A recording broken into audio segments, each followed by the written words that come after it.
નમસ્કાર તાલીમાર્થી મિત્રો, ઔદ્યોગિક તાલીમ સંસ્થા રાજકોટથી હું આશિષ ગોરવાડિયા, ઇન્સ્ટ્રક્ટર એમ્પ્લોયબિલિટી સ્કિલ્સ. આજના સેશનમાં આપ સૌનું હાર્દિક સ્વાગત કરું છું. મિત્રો, આજના સેશનમાં આપણે લોકો શીખવાના છીએ સેમેસ્ટર 1માં ટોપિક 2.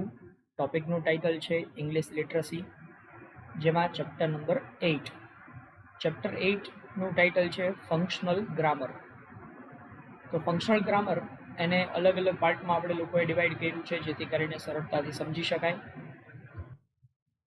જેમાં અત્યારે આપણે લોકો શીખી રહ્યા છીએ પાર્ટ 1. પાર્ટ 1નું નામ છે સેન્ટેન્સ. તો સેન્ટેન્સ એટલે શું અને એ કેવી રીતે બની શકે એ આપણે અહીંયા સમજવાના છીએ. તો આવો મિત્રો શરૂ કરીએ. ફંક્શનલ ગ્રામર, જેમાં સેન્ટેન્સ. સેન્ટેન્સ ગુજરાતીમાં એને કહેવાય વાક્ય. તો સેન્ટેન્સ એટલે શું? તો કે sentence is a group of words that expresses a complete thought.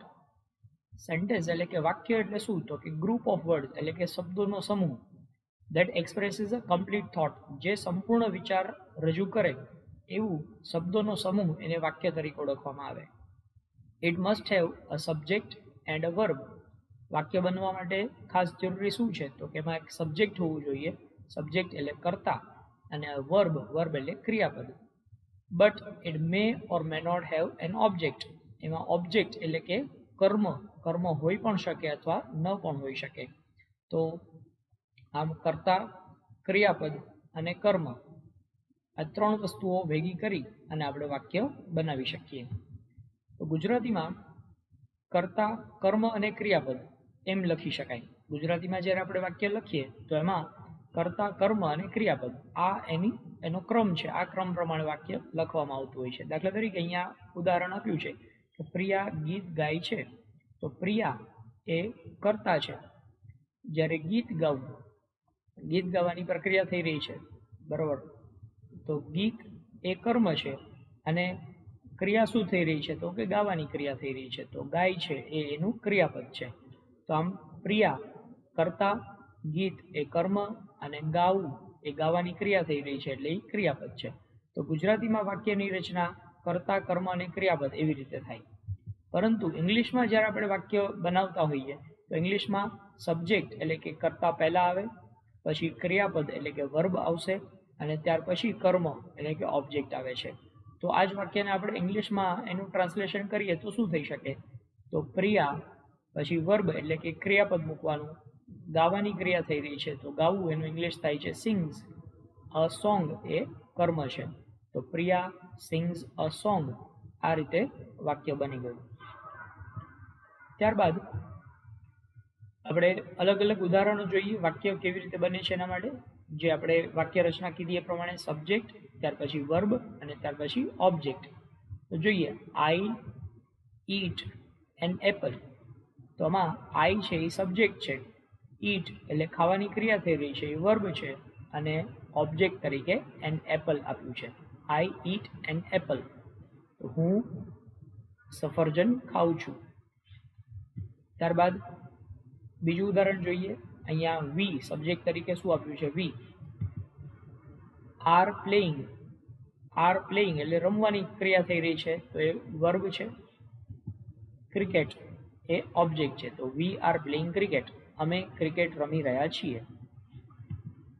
ત્યારબાદ બીજું ઉદાહરણ જોઈએ. સબ્જેક્ટ, વર્બ અને ઇનડાયરેક્ટ ઓબ્જેક્ટ. ઘણી વખત એવું બનતું હોય કે વાક્યની અંદર ઇનડાયરેક્ટ ઓબ્જેક્ટ પણ આપેલો હોય કે અપ્રત્યક્ષ કર્મ એ પણ આપવામાં આવેલું હોય. તો એનું ઉદાહરણ જોઈએ અને ત્યાર પછી ડાયરેક્ટ ઓબ્જેક્ટ પણ આપવામાં આવેલો હોય. તો જોઈએ, Ram gave his cat milk. તો Ram gave his cat milk. રામે તેની બિલાડીને દૂધ આપ્યું. તો આ તેની બિલાડીને આ જે લખ્યું છે આ ઇનડાયરેક્ટ ઓબ્જેક્ટ છે એટલે અપ્રત્યક્ષ કર્મ છે અને મિલ્ક એટલે ડાયરેક્ટ ઓબ્જેક્ટ છે. તો હવે કોઈ વાક્યમાં એક કરતાં વધારે ઓબ્જેક્ટ આવી શકે. અહીંયા આ વાક્ય જે ઉપર આપણે જોયું એમાં માત્ર એક જ ઓબ્જેક્ટ છે, પણ અહીંયા બીજા વાક્યની અંદર તમે જોઈ શકો છો કે ઇનડાયરેક્ટ ઓબ્જેક્ટ પણ આપેલું છે અને ડાયરેક્ટ ઓબ્જેક્ટ પણ આપેલું છે. તો હવે આપણે ડાયરેક્ટ ઓબ્જેક્ટ કયું છે અને ઇનડાયરેક્ટ ઓબ્જેક્ટ કયું છે એ ગોતવું હોય તો કેવી રીતે ખબર પડી શકે? તો વાક્યમાં જે ક્રિયા થઈ રહી છે એ ક્રિયા છે આ ગેવ એટલે કે આપવાની ક્રિયા. તો ક્રિયાપદને શું એવો પ્રશ્ન પૂછીએ અને જે જવાબ મળે એ ડાયરેક્ટ ઓબ્જેક્ટ હોય.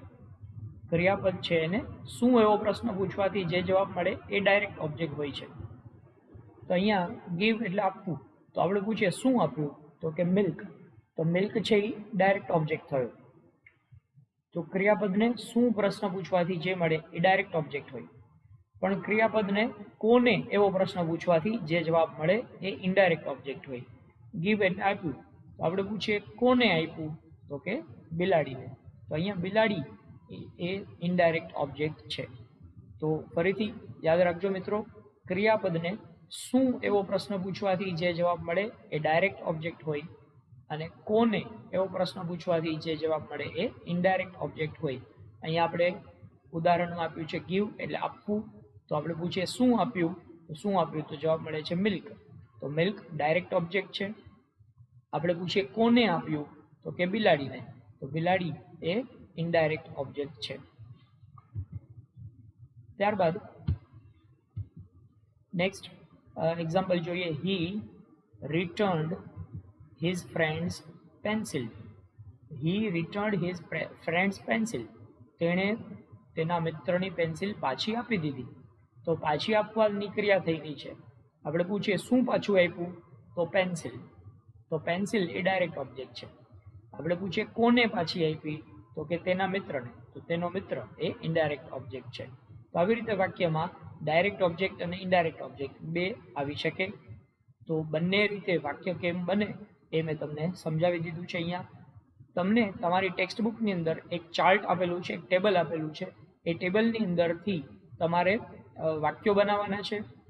આવી રીતે સબ્જેક્ટ, વર્બ અને ઓબ્જેક્ટ સિલેક્ટ કરી અને મેક્સિમમ જેટલા પોસિબલ હોય એટલા વાક્યો તમારે એમાંથી બનાવવાના છે, જેથી કરીને તમને વાક્ય બનાવવાની પ્રેક્ટિસ થઈ શકે. Thank you.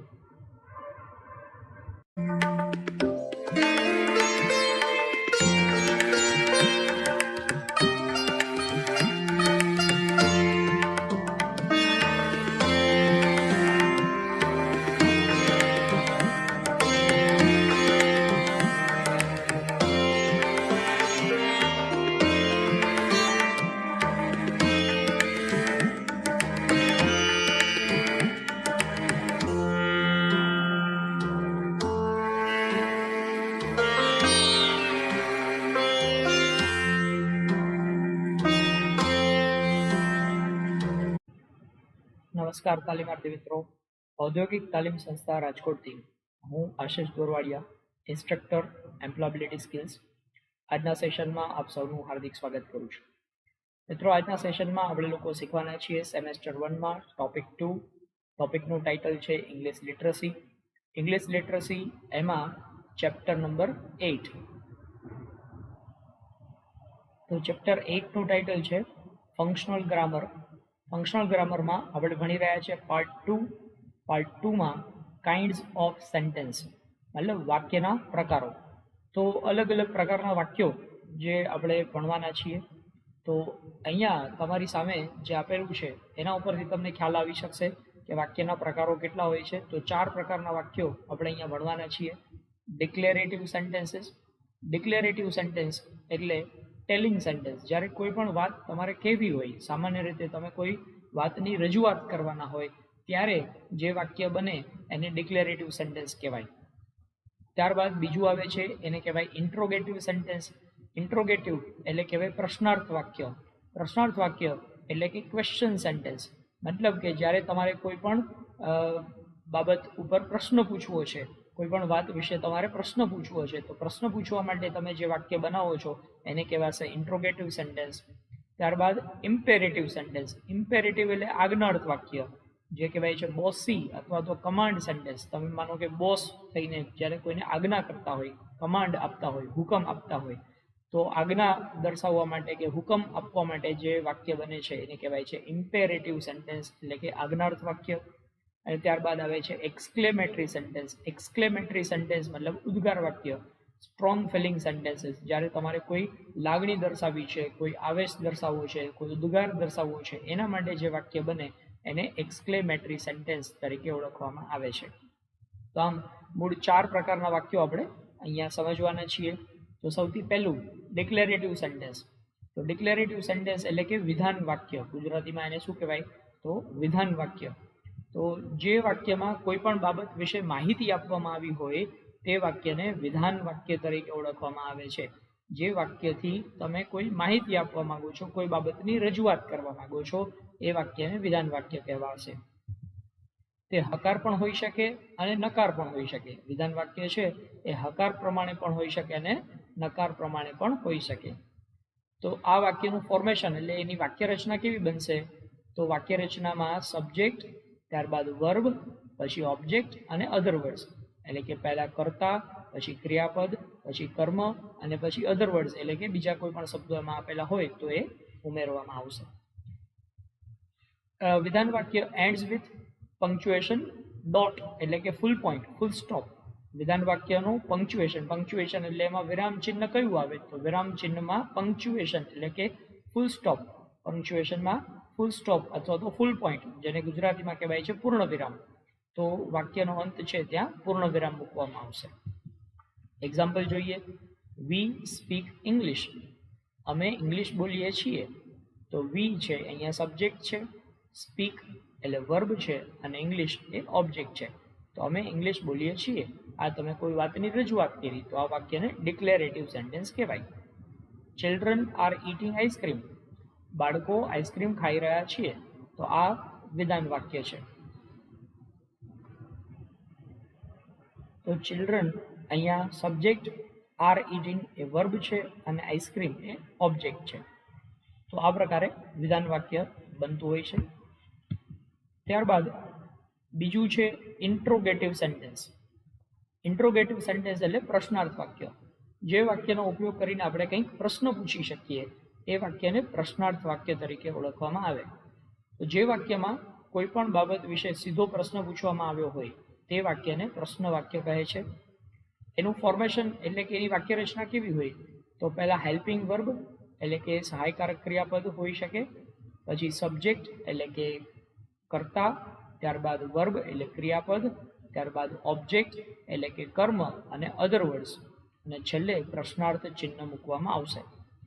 અથવા તો એનું જ્યારે પ્રશ્ન પૂછવા માટે WH વર્ડ એટલે કે WH થી શરૂ થતા હુ, વોટ, વેન, વેર, હાઉ, આ બધા WH ક્વેશ્ચન્સ કહેવાય.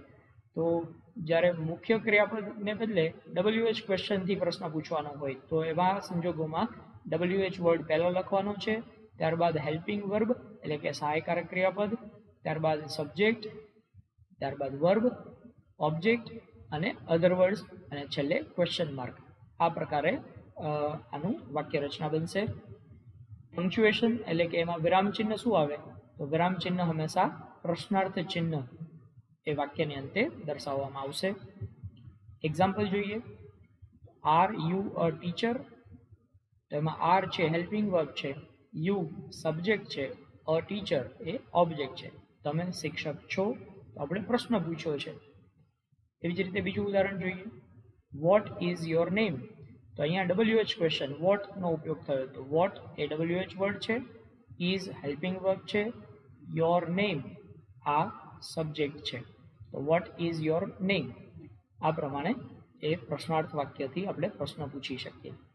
ત્યારબાદ છે એક્સક્લેમેટરી સેન્ટેન્સ. એક્સક્લેમેટરી એટલે ઉદ્ગાર વાક્ય. તો એક્સક્લેમેટરી સેન્ટેન્સ જેને કહેવાય છે ઉદ્ગાર વાક્ય. જે વાક્યમાં આશ્ચર્ય, આનંદ કે પીડાદર્શક ઉદ્ગાર વાપરવામાં આવ્યો હોય તેવા વાક્યને ઉદ્ગાર વાક્ય તરીકે ઓળખવામાં આવે છે. એનું ફોર્મેશન શું થશે? તો ઉદ્ગાર વાક્ય છે એ હાવથી શરૂ થઈ શકે, હાવ, પછી એડજેક્ટિવ એટલે કે વિશેષણ, ત્યારબાદ સબ્જેક્ટ એટલે કર્તા અને ત્યારબાદ વર્બ અને છેલ્લે વિરામ ચિહ્નમાં ઉદ્ગાર ચિહ્ન લખવું પડે.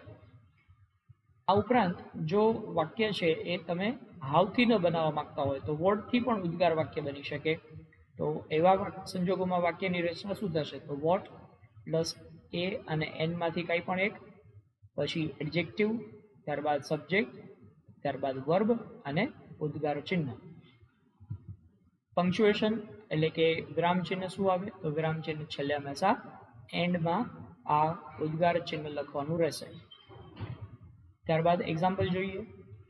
તો ઉદાહરણ તરીકે પહેલા હાઉ થી જોયું, હાઉ સ્ટુપિડ આઈ એમ. તો હાઉ એ ઉદ્ગાર માટેની શરૂઆતનો વર્ડ છે, સ્ટુપિડ એ એડજેક્ટિવ છે, આઈ સબ્જેક્ટ અને એમ છે એ વર્બ છે. તે વોટ થી જોઈએ તો વોટ અ લવલી વેધર. તો વોટ એ ઉદ્ગાર માટેનો પહેલો શબ્દ, પછી એ અથવા એન માંથી કંઈ પણ એક લગાડવાનું, તો એ લગાડ્યું. લવલી એ એડજેક્ટિવ છે અને સબ્જેક્ટ છે weather, what a lovely weather. તો આ રીતે ઉદ્ગાર વાક્ય બની શકે. ત્યારબાદ ઇમ્પેરેટિવ સેન્ટેન્સ એટલે કે આજ્ઞાર્થ વાક્ય. આજ્ઞાર્થ વાક્ય કેવી રીતે બને? તો આજ્ઞાર્થ વાક્ય જે વાક્યમાં કોઈ બાબતે આજ્ઞા દર્શાવવાની હોય, કોઈ સૂચન આપવાનું હોય, કોઈ વિનંતી દર્શાવવાની હોય, તો એવા સંજોગોમાં ઇમ્પેરેટિવ સેન્ટેન્સ એટલે કે આજ્ઞાર્થ વાક્ય બનાવવામાં આવશે. તો આજ્ઞાર્થ વાક્યની વાક્ય રચના શું હોય? તો આજ્ઞાર્થ વાક્યમાં સૌથી પહેલા વર્બ આવશે, ત્યારબાદ ઓબ્જેક્ટ અને ત્યારબાદ અધર વર્ડ્સ. અને પંક્ચ્યુએશન એટલે કે વિરામ ચિહ્ન હંમેશા છેલ્લે ફૂલ સ્ટોપ અથવા તો ફૂલ પોઈન્ટ એટલે કે પૂર્ણ વિરામ આવશે. એનું ઉદાહરણ જોઈએ. ટેલ મી ધ ટ્રુથ, મને સત્ય કહો, સાચું કહો. તો આ ટેલ એ વર્બ છે, મી ઓબ્જેક્ટ છે, ધ ટ્રુથ અધર વર્ડ્સ છે. તો ટેલ મી ધ ટ્રુથ આ પ્રમાણે આપણે આજ્ઞા કરી છે, વિનંતી કરી છે. ત્યારબાદ સ્પીકઅપ, સ્પીકઅપ તો બોલો એવી કોઈને આપણે આજ્ઞા કરી રહ્યા છીએ. તો આ રીતે અલગ અલગ પ્રકારના 4 વાક્યો અને દરેકની વાક્ય રચના આપણે સમજ્યા. વિડીયોને 3 થી 4 વખત તમે જોશો એટલે તમને સરળતાથી દરેક પ્રકારના વાક્યની સમજૂતી મળી જશે. Thank you.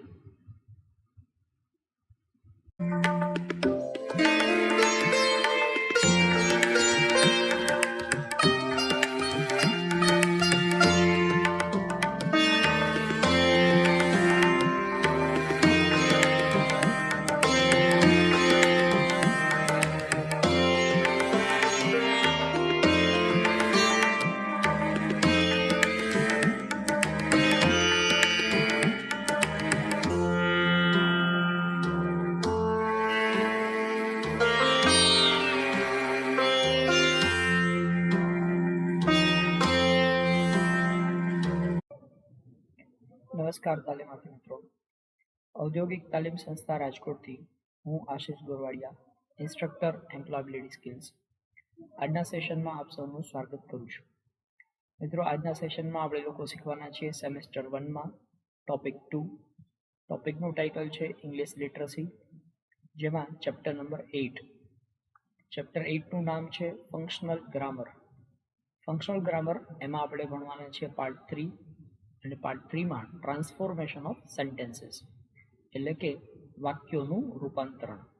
તો વાક્યોનું રૂપાંતરણ કેવી રીતે થાય એ આપણે અહીંયા સમજવાના છીએ.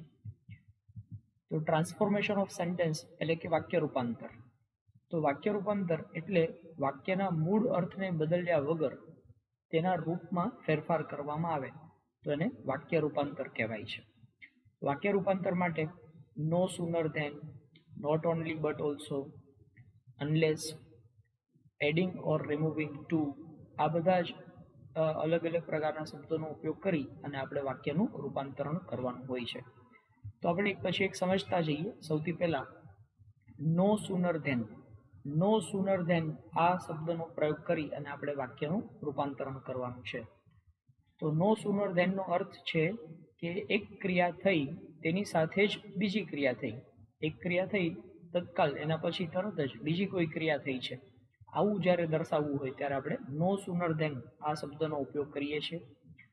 નો સુનર ધેન એક ક્રિયા પછી તત્કાલ જ બીજી ક્રિયા કરવામાં આવી છે, આવો મતલબ દર્શાવવા માટે નો સુનર ધેનનો ઉપયોગ કરવામાં આવશે.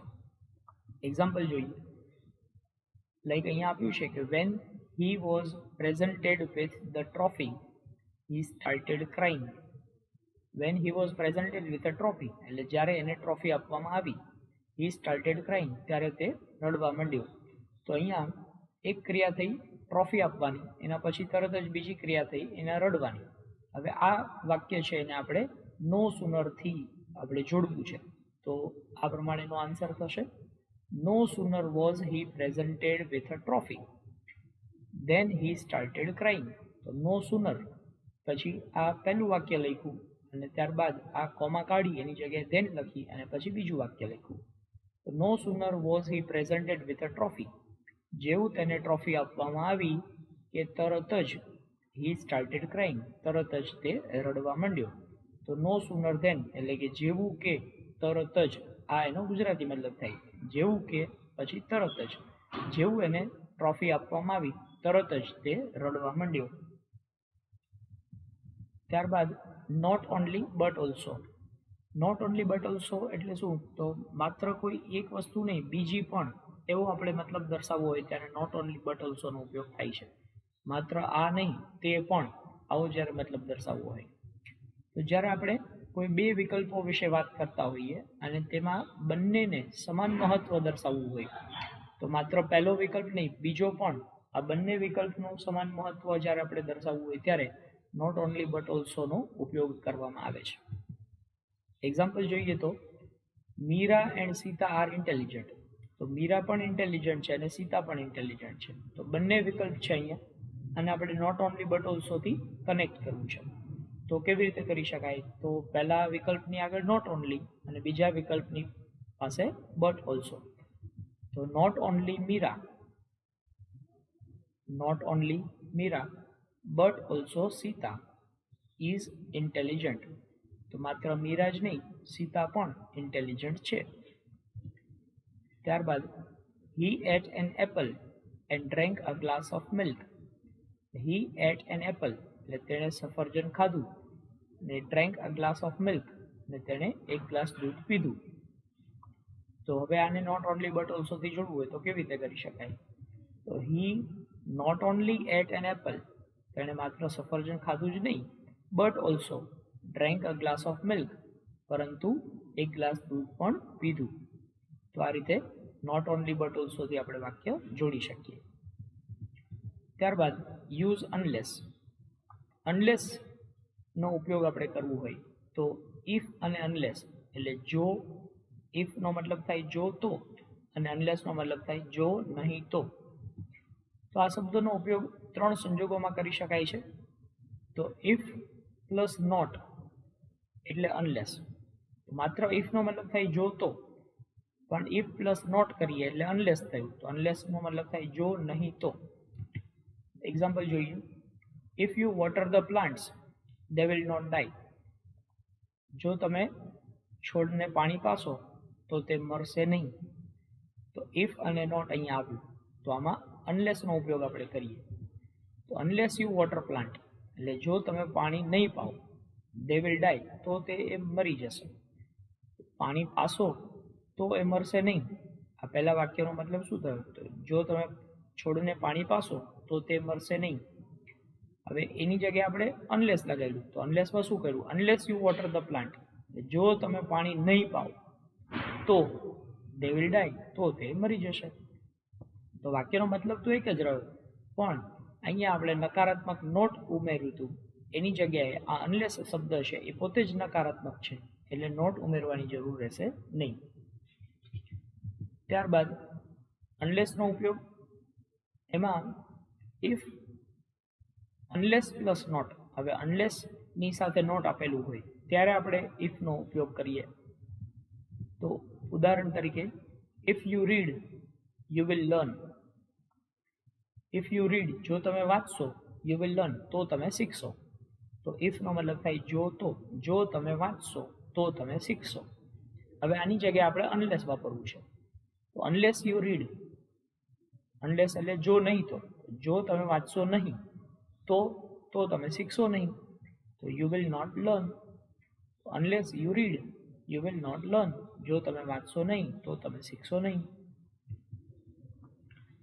ઓનલી ઇફ, જ્યારે વાક્યની અંદર ઓનલી ઇફ આપેલું હોય તો ઓનલી ઇફને દૂર કરીને જગ્યાએ નેવર અનલેસનો ઉપયોગ આપણે કરવો પડશે. તો એક્ઝામ્પલ જોઈએ. Monkeys fight only if they are 100-1. 100ની સામે, એકની સામે 100 હોય, 100-1 મતલબ એકની સામે 100 હોય તો જ મંકીઝ છે એ ફાઇટ કરે છે, નહીતર એ ફાઇટ કરતા નથી. તો નહીતર એ ફાઇટ કરતા નથી એવો મતલબ આપણે દર્શાવવા માટે અનલેસની સાથે નેવર ઉપયોગ કરવાનો. તો monkeys never fight unless they are 100 to 1. જ્યાં સુધી એકની સામે 100 નથી હોતા ત્યાં સુધી એ લોકો ફાઇટ કરતા નથી. તો આમ આપણે ઓનલી ઇફ એને દૂર કરીને નેવર પ્લસ અનલેસનો ઉપયોગ કર્યો. ત્યારબાદ રિમૂવ ટુ. વાક્યમાં ટુ આપેલું હોય એને આપણે દૂર કરવું હોય તો એના માટે ઉદાહરણ જોઈએ. ટુનો અર્થ અતિશય અથવા તો ના ઉપરાંત એમ થઈ શકે. He is too shy. He is too shy. Shy એટલે શરમાળ. તો તે અતિશય શરમાળ છે અથવા ખૂબ જ શરમાળ છે. ત્યારબાદ she is beautiful and smart too. તો અહીંયા ટુનો મતલબ છે ઉપરાંત. She is beautiful and smart too મતલબ તે સુંદર હોવા ઉપરાંત હોશિયાર પણ છે. તો અહીંયા ઉપરાંત એવો મતલબ દર્શાવવા માટે ટુનો ઉપયોગ થયો. હવે આપણે ટુના અલગ અલગ ઉપયોગો વિશે સમજીએ. તો ટુનો મતલબ છે ઓલ્સો અથવા નોટ ઓનલી બટ ઓલ્સો અથવા એઝ વેલ એઝ અથવા બોથ એન્ડ. અહીંયા ટુનો ઉપયોગ છે એ આના ઉપરાંત બીજું એવો પણ મતલબ થઈ શકે. તો જોઈએ એમાં ઉદાહરણ. He has a car and motorcycle too. તો અહીંયા એનો મતલબ છે કે એની પાસે કાર પણ છે અને મોટરસાઇકલ પણ છે. તો અહીંયા ટુનો મતલબ આના ઉપરાંત, કારના ઉપરાંત મોટરસાઇકલ પણ છે. તો અહીંયા આપણે ટુ દૂર કરી અને એની જગ્યાએ ઓલ્સો ઉમેરી દીધું. જુઓ, હી has a car and a motorcycle also. તેની પાસે કાર પણ છે અને મોટરસાઇકલ પણ છે. હવે ઓલ્સોને બદલે નોટ ઓનલી બટ ઓલ્સો ઉમેરવું છે. તો he has not only a car but also a motorcycle. તેની પાસે માત્ર કાર જ નથી પણ મોટરસાઇકલ પણ છે. ત્યારબાદ હી has a car as well as a motorcycle. તો અહીંયા આપણે તમે જોઈ શકો છો કે ટુ કાઢી એની જગ્યાએ એઝ વેલ એઝનો ઉપયોગ કર્યો. તો હી હેઝ અ કાર એટલે તેની પાસે કાર છે, as well as a motorcycle એટલે મોટરસાઇકલ પણ છે.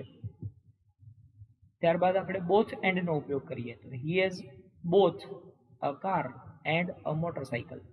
તેની પાસે કાર અને મોટરસાઇકલ બંને છે. ત્યારબાદ વાક્યમાં અર્થ બદલ્યા વગર ટુને હટાવી પણ શકાય.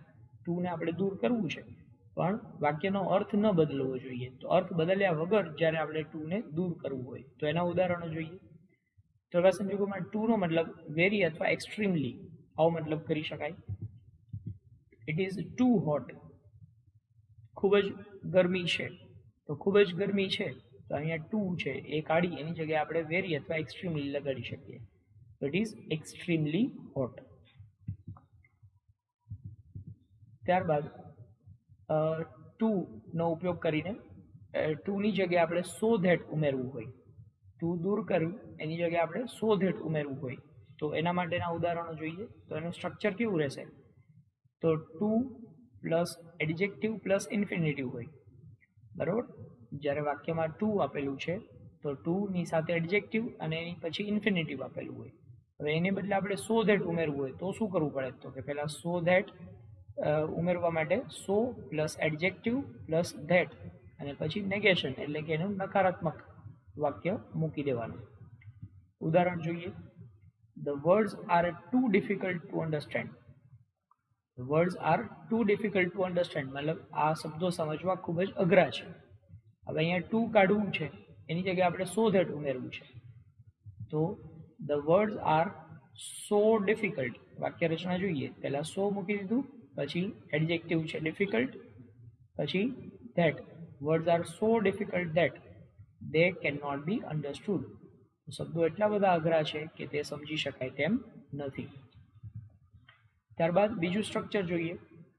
ટુ એની સાથે એડજેક્ટિવ અને નેગેટિવ આપેલું હોય અને પછી ઇન્ફિનિટિવ આપેલું હોય.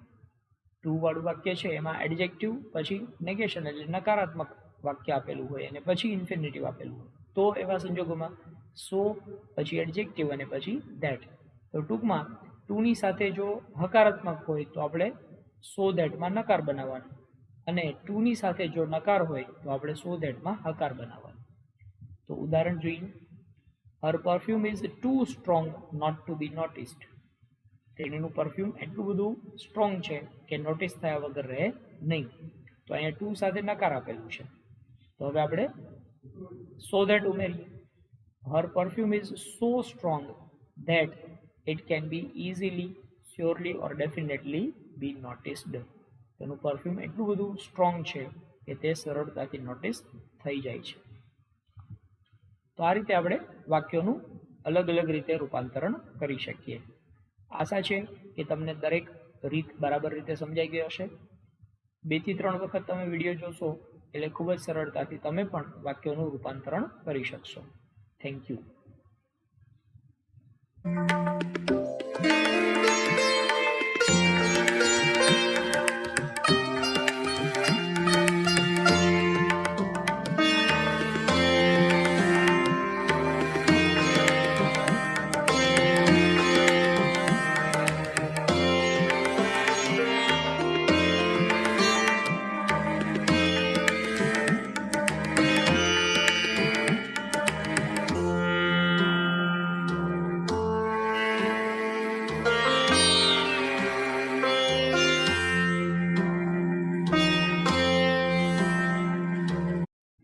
નમસ્કાર તાલીમાર્થી મિત્રો.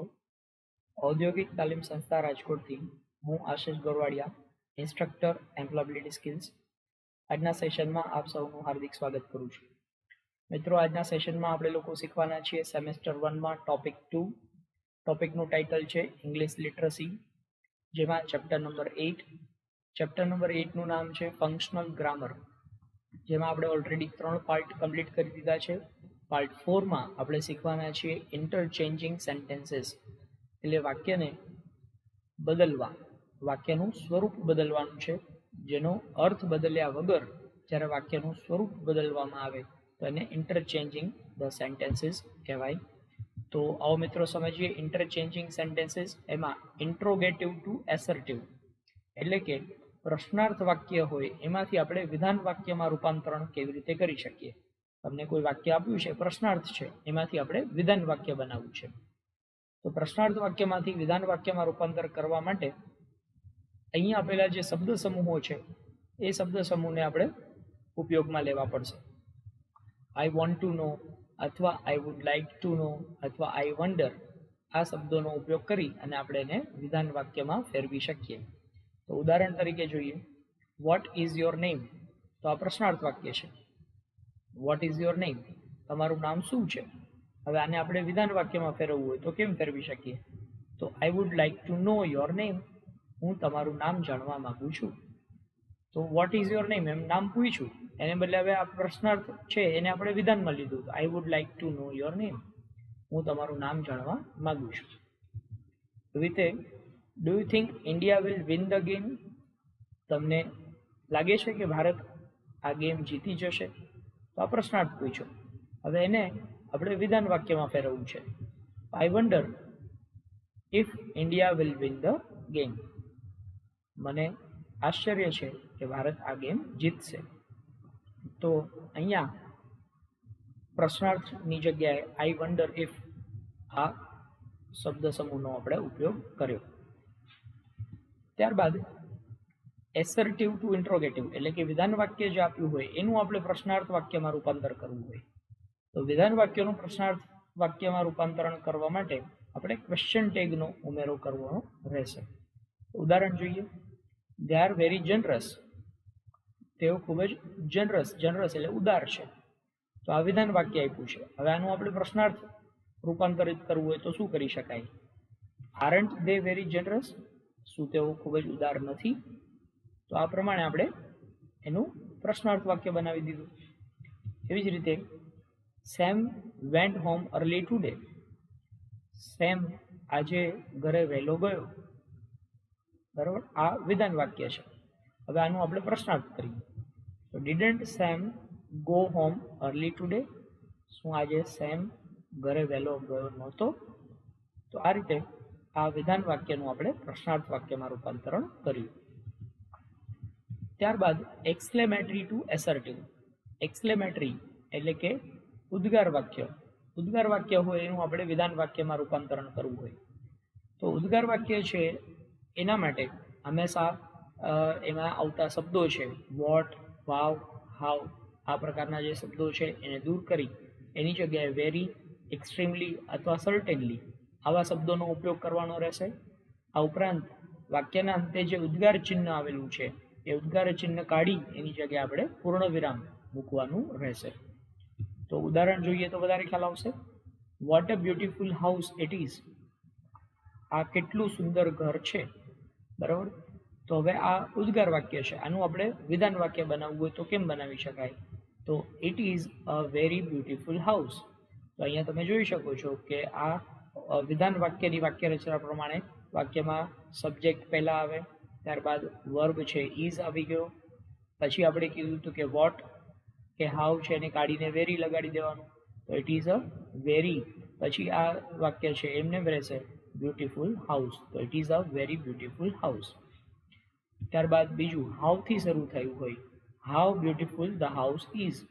તો આવા સંજોગોમાં આપણે સબ્જેક્ટ પહેલા લખવો પડે, તો આમાં સબ્જેક્ટ કોણ છે? તો કે ધ હાઉસ, તો ધ હાઉસ ઇઝ, પછી હાવ કાઢીની જગ્યાએ very, the house is very beautiful.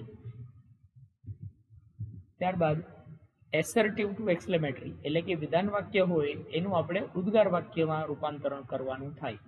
તો વિધાન વાક્યનું ઉદ્ગાર વાક્યમાં રૂપાંતર કરવું હોય તો એવા સંજોગોમાં વાક્યની અંદર વેરી, એક્સ્ટ્રીમલી કે સર્ટેનલી આવા જે શબ્દો આપેલા છે એને દૂર કરી એની જગ્યાએ વોટ, વાવ અથવા હાવ આ પ્રકારના શબ્દોનો ઉપયોગ કરવાનો. પૂર્ણ વિરામ આપેલું છે એને દૂર કરી એની જગ્યાએ ઉદ્ગાર ચિહ્ન મૂકવાનું રહેશે. તો આપણે ઉદાહરણ જોઈએ તો વધારે ખ્યાલ આવશે આપણને. તો it is a wonderful piece of art. It is a wonderful piece of art આ વિધાન વાક્ય છે, આનું આપણે ઉદ્ગાર વાક્ય બનાવવું છે. ઉદ્ગાર વાક્ય બનાવવા માટે શું કરવાનું? તો what a piece of art it is. તો what a piece of art it is, તે કેટલું સુંદર કલાકૃતિ છે. ત્યારબાદ યુ હેવ રિયલી ગ્રોન. તમે રિયલી એટલે વાસ્તવમાં મોટા થઈ ગયા છો. તો આ વિધાન વાક્ય છે. તો આનું આપણે ઉદ્ગાર વાક્ય બનાવીએ તો હાઉ યુ હેવ ગ્રોન, તમે કેટલા મોટા થઈ ગયા છો. તો આ રીતે આપણે એનું ઉદ્ગાર બનાવવા માટે વોટ અથવા હાવનો ઉપયોગ કર્યો. ત્યારબાદ ઇમ્પેરેટિવ ટુ એસર્ટિવ એટલે કે આજ્ઞાર્થ વાક્ય છે એનું આપણે વિધાન વાક્યમાં રૂપાંતરણ કરવું હોય. તો આજ્ઞાર્થ વાક્યનું વિધાન વાક્યમાં રૂપાંતર કરતી વખતે આજ્ઞામાં જો સલાહ કે સૂચનાનો ભાવ હોય તો આપણે શુડનો ઉપયોગ કરવાનો, પરંતુ જો આજ્ઞાર્થ વાક્ય છે એમાં ફરજિયાતપણાનો ભાવ હોય, હુકમનો ભાવ હોય તો આ સંજોગોમાં આપણે મસ્ટનો ઉપયોગ કરવો પડશે. તો ઉદાહરણથી વધારે ખબર પડશે. Avoid eating junk food. Junk food ખાવાનું અવોઇડ કરો. તો આ સલાહ આપી રહ્યા છે.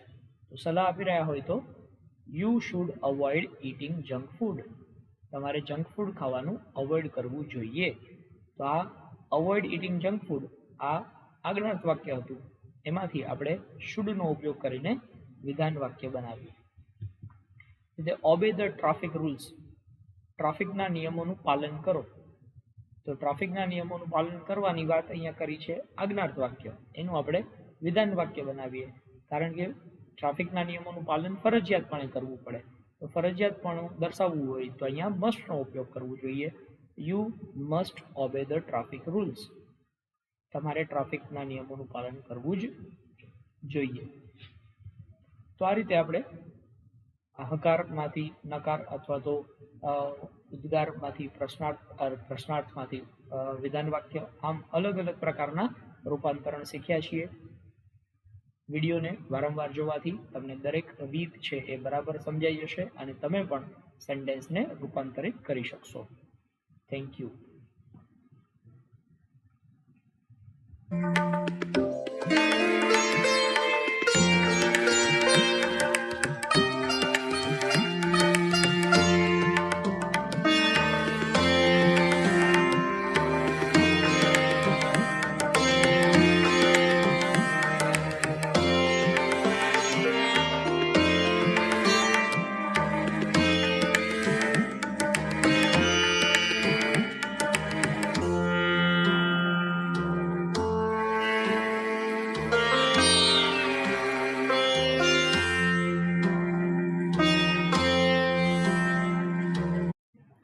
નમસ્કાર તાલીમાર્થી મિત્રો.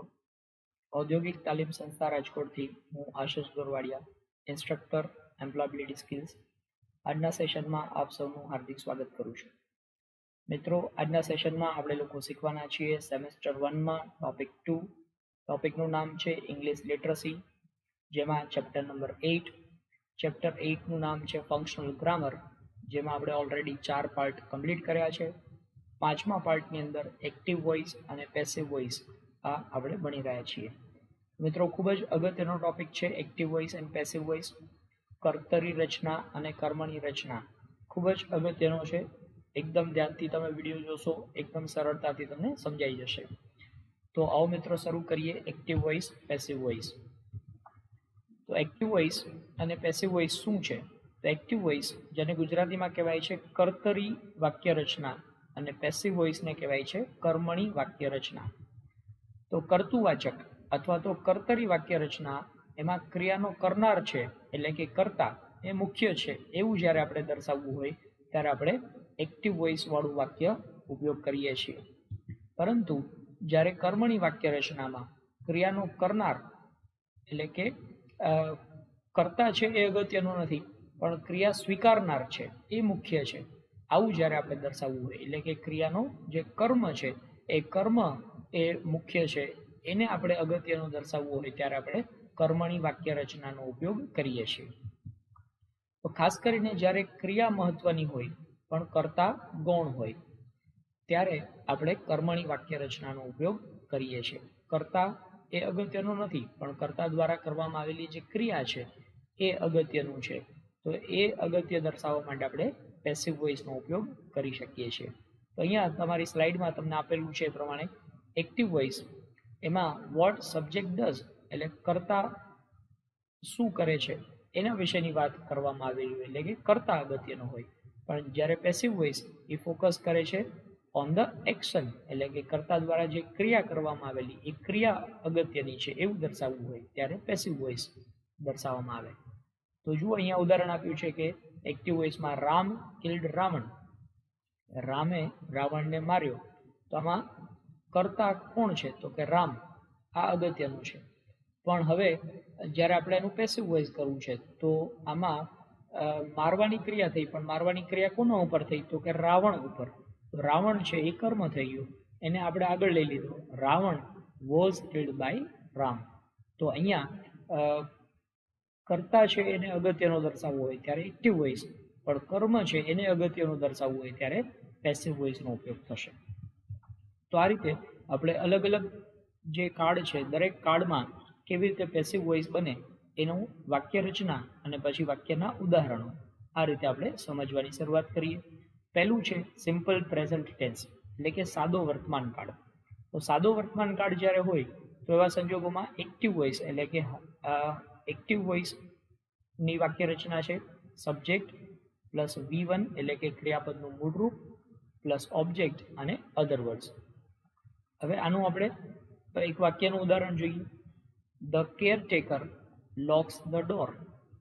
કેરટેકર એ સબ્જેક્ટ છે, લોક કરવાની ક્રિયા થઈ રહી છે ઓબ્જેક્ટમાં ધ ડોર. હવે આ વાક્યને આપણે પેસિવ વોઇસમાં રૂપાંતરિત કરવું હોય તો કેમ કરી શકાય? તો આ એની વાક્ય રચના, સૌથી પહેલા ઓબ્જેક્ટ મૂકવો પડે, પછી એની સાથે એમિઝારમાંથી જે લાગુ પડતું હોય એ મૂકવાનું, પછી આ ક્રિયાપદ જે આપ્યું છે એનું V3 એટલે કે ભૂતકૃદંતનું રૂપ મૂકવાનું, પછી બાય ઉમેરી દેવાનું, પછી જે સબ્જેક્ટ અહીંયા આપ્યો છે એ લખવાનું, અને પછી અધર વર્ડ્સ લખવાના. તો આપણું જે ઉદાહરણ છે એને આપણે પેસિવ વોઇસમાં ફેરવી દઈએ. તો ધ ડોર્સ એ આપણા માટે ઓબ્જેક્ટ છે, તો ધ ડોર્સ એ આગળ લઈ લીધું. ત્યારબાદ એની સાથે આ ડોર્સ બહુવચન છે તો આર લગાડી દેવાનું, ધ ડોર્સ આર. પછી લોક એનું V3 એટલે કે ભૂતકૃદંતનું રૂપ થાય locked, the doors are locked by. Subject કોણ છે? The caretaker. The doors are locked by the caretaker. Other વર્ડ્સમાં કાંઈ આપ્યું નથી એટલે એમને રાખી દેવાનું, the doors are locked by the caretaker. ત્યારબાદ સિમ્પલ પાસ્ટ ટેન્સ એટલે કે સાદો ભૂતકાળ. સાદો ભૂતકાળ વાળું વાક્ય હોય તો એવા સંજોગોમાં આપણે કેવી રીતે પેસિવ કરીશું? તો પહેલા એક્ટિવ વોઇસની વાક્ય રચના જોઈએ. એક્ટિવ વોઇસમાં subject plus V2 plus object અને પ્લસ અધર વર્ડ્સ. V2 એટલે ક્રિયાપદનું ભૂતકાળનું રૂપ આપવામાં આવેલું હશે. The sailor anchored his boat in the harbour. Sailor એટલે વહાણ ચલાવનાર, જહાજ ચલાવનાર જે નાવિક છે એને સેલર કહેવાય. તો નાવિક છે એન્કર્ડ એટલે પોતાની બોટ છે જે જગ્યાએ પાર્ક કરવાની થાય ત્યાં એને અટકાવી દીધી. હાર્બર એટલે બંદર. તો નાવિકે તેની બોટ બંદર પર લગાવી. તો હવે નાવિકે બંદર પર લગાવી આ બોટ, એમાં નાવિક એ અગત્યનો છે એટલે સબ્જેક્ટ અગત્યનો છે, એક્ટિવ વોઇસનું વાક્ય છે. હવે આનું પેસિવ રચના કરવી હોય તો શું કરી શકાય? તો પહેલા ઓબ્જેક્ટ લઈ લેવાનું, પછી એની સાથે વોઝ વેર, કારણ કે આ પાસ્ટ ટેન્સ છે, ભૂતકાળ હોય તો વોઝ વેરનો ઉપયોગ થશે, પ્લસ V3 એટલે કે ક્રિયાપદનું ભૂતકૃદંતનું રૂપ, પ્લસ બાયનો ઉમેરો કરવાનો. પછી આ જે સબ્જેક્ટ આગળ હતું અહીંયા પાછળ આવી જશે બાય પછી, અને ત્યારબાદ અધર વર્ડ્સ. તો ઉદાહરણ છે એને આપણે પેસિવ વોઇસમાં ફેરવીએ. તો અહીંયા આપણને ખબર છે ઓબ્જેક્ટ છે હિઝ બોટ, તો એને આગળ લઈ લીધું હિઝ બોટ. પછી એની સાથે વોઝ અથવા વેરમાંથી કંઈ પણ એક, તો હિઝ બોટ આ એક વચન છે તો વોઝ આવશે. His boat was anchored by the sailor, આ સબ્જેક્ટ છે પાછળ આવી ગયો. His boat was anchored by the sailor in the harbour એ અધર વર્ડ્સ છે. તો આ પ્રમાણે આપણે પાસ્ટ ટેન્સનું પેસિવ કરી શકીએ. ત્યારબાદ સિમ્પલ ફ્યુચર ટેન્સ એટલે કે સાદું ભવિષ્યકાળ હોય એનું પેસિવ વોઇસ કેવી રીતે થાય? તો સાદા ભવિષ્યકાળની એક્ટિવ વોઇસની વાક્ય રચનામાં સબ્જેક્ટ, એની સાથે શેલ વિલ અને V1 આવશે, પ્લસ ઓબ્જેક્ટ અને અધર વર્ડ્સ. તો ઉદાહરણ જોઈએ. We will celebrate Har birthday tomorrow. અમે આવતીકાલે તેણીનો જન્મદિવસ ઉજવીશું. તો અહીંયા તમે જોઈ શકો છો કે આ એક્ટિવ વોઇસની વાક્ય રચના છે. હવે આનું પેસિવ વોઇસ કરવા માટે શું કરવું પડશે? તો સૌથી પહેલાં ઓબ્જેક્ટ એ આગળ લઈ લેવાનું, પછી શેલ બી અથવા વિલ બીમાંથી કોઈ પણ એક આવશે, પ્લસ V3 આ મૂળ રૂપ છે એનું ભૂતકૃદંતનું રૂપ મૂકવાનું, બાય પછી સબ્જેક્ટ એની પછી લેવાનું અને અધર વર્ડ્સ. તો ઉદાહરણ તરીકે ઓબ્જેક્ટ છે હર બર્થડે એ આગળ આવી ગયો, હર બર્થડે વિલ બી સેલિબ્રેટનું V3 થાય celebrated, her birthday will be celebrated by. અહીંયા સબ્જેક્ટ છે વી, પણ એને પાછળ લઈ જવો હોય ત્યારે એનું કર્મ વિભક્તિ બનાવવાનું. તો કર્મ વિભક્તિ વીનું શું થાય? તો કે us. Her birthday will be celebrated by us tomorrow. ત્યારબાદ continuous present tense. Continuous present tense એટલે કે ચાલુ વર્તમાન કાળ. ચાલુ વર્તમાન કાળ છે એનું પેસિવ કરવા માટે પહેલાં એક્ટિવ વોઇસની વાક્ય રચના સમજવી પડશે. સબ્જેક્ટ એની સાથે એમિઝાર પ્લસ V1 એની સાથે આઈએનજી આપે, એટલે કે ક્રિયાપદનું જે મૂળ રૂપ હોય એ મૂળ રૂપની સાથે આઈએનજી લગાડવાનું હોય, પ્લસ ઓબ્જેક્ટ અને અધર વર્ડ્સ. તો જોઈએ she is eating an apple now. તો શી સબ્જેક્ટ છે એની સાથે ઇઝ લગાડવાનું હોય, શી ઇઝ ઈટ એની સાથે આઈએનજી લાગ્યું તો eating, she is eating. An apple એ ઓબ્જેક્ટ છે અને નાવ અધર વર્ડ્સ છે. હવે આનું પેસિવ કરવા માટે શું કરવું પડશે? તો ઓબ્જેક્ટ પહેલાં લઈ લેવાનું. તો આ ઓબ્જેક્ટ પ્લસ એની સાથે એમિઝારમાંથી કંઈ પણ એક, પણ આ આઈએનજીનું સ્વરૂપ છે એને દર્શાવવા માટે બીની સાથે આઈએનજી લગાડવું પડે. તો બીની સાથે આઈએનજી એટલે થઈ ગયું બીઈંગ. પછી આ V1 છે એનું V3 કરી દેવાનું, પછી બાય અને સબ્જેક્ટ એની સાથે અધર વર્ડ્સ. તો એન એપલ એ ઓબ્જેક્ટ છે એ આગળ લઈ લીધો, એન એપલ, પછી એની સાથે ઇઝ આવશે, એન એપલ ઇઝ બીઈંગ અને V3 કરવાનું, ઈટ છે એનું V3 થાય eaten, an apple is being eaten by she, એનું આપણે ઓબ્જેક્ટિવ કેસ કરવું પડે એટલે કે કર્મ વિભક્તિ બનાવવું પડે. તો શીનું કર્મ વિભક્તિ થાય હર અને અધર વર્ડમાં આવશે now. An apple is being eaten by her now. ત્યારબાદ નેક્સ્ટ આપણે જોઈએ કન્ટિન્યુઅસ પાસ્ટ ટેન્સ એટલે કે ચાલુ ભૂતકાળ. ચાલુ ભૂતકાળ એનું વાક્ય રચના સબ્જેક્ટ એની સાથે વોઝ વેર, V1 ની સાથે આઈએનજી, ઓબ્જેક્ટ અને અધર વર્ડ્સ. તો she was reading a book then. તેણી ત્યારે બુક વાંચી રહી હતી. તો આ ચાલુ ભૂતકાળ છે. ચાલુ ભૂતકાળનું વાક્ય એને આપણે પેસિવમાં બનાવીએ તો પહેલા ઓબ્જેક્ટ આવી જશે. ઓબ્જેક્ટ એની સાથે વોઝ વેર પ્લસ આ આઈએનજી છે એના માટે બીઇંગ લગાડવું પડશે. Object was wear plus being, પછી આ V1 છે એનું ભૂતકૃદન એટલે કે V3 પ્લસ બાય સબ્જેક્ટ અને અધર વર્ડ્સ. અ બુક એ ઓબ્જેક્ટ છે આગળ લઈ લીધું. અ બુક એની સાથે વોઝ લાગશે. અ બુક વોઝ બીઇંગ રીડ છે એનું V3 રેડ થાય. સ્પેલિંગ એનું જ રહે પણ એનું ઉચ્ચારણ બદલાઈ જાય read. A book was being read by શીનું હર અને then. A book was being read by her then. ત્યારબાદ પરફેક્ટ પ્રેઝન્ટ ટેન્સ એટલે કે પૂર્ણ વર્તમાન કાળ. પૂર્ણ વર્તમાન કાળ હોય તો એનું એક્ટિવ વોઇસનું વાક્ય રચના સબ્જેક્ટ એની સાથે have has plus V3 object અને અધર વર્ડ્સ. તો તમે જોઈ શકો છો કે પૂર્ણ વર્તમાન કાળમાં આપણને V3 એક્ટિવ વોઇસમાં જ ઉપયોગ કરવામાં આવે છે. તો એક્ટિવ વોઇસમાં V3 આવે ને પેસિવ વોઇસ કરવું હોય તો V3 કરવું પડે. તો બે પ્રકારના V3 કરવાનો. તો શું કરીશું એના માટે? તો પહેલા ઉદાહરણ જોઈ લઈએ. I have seen that movie recently.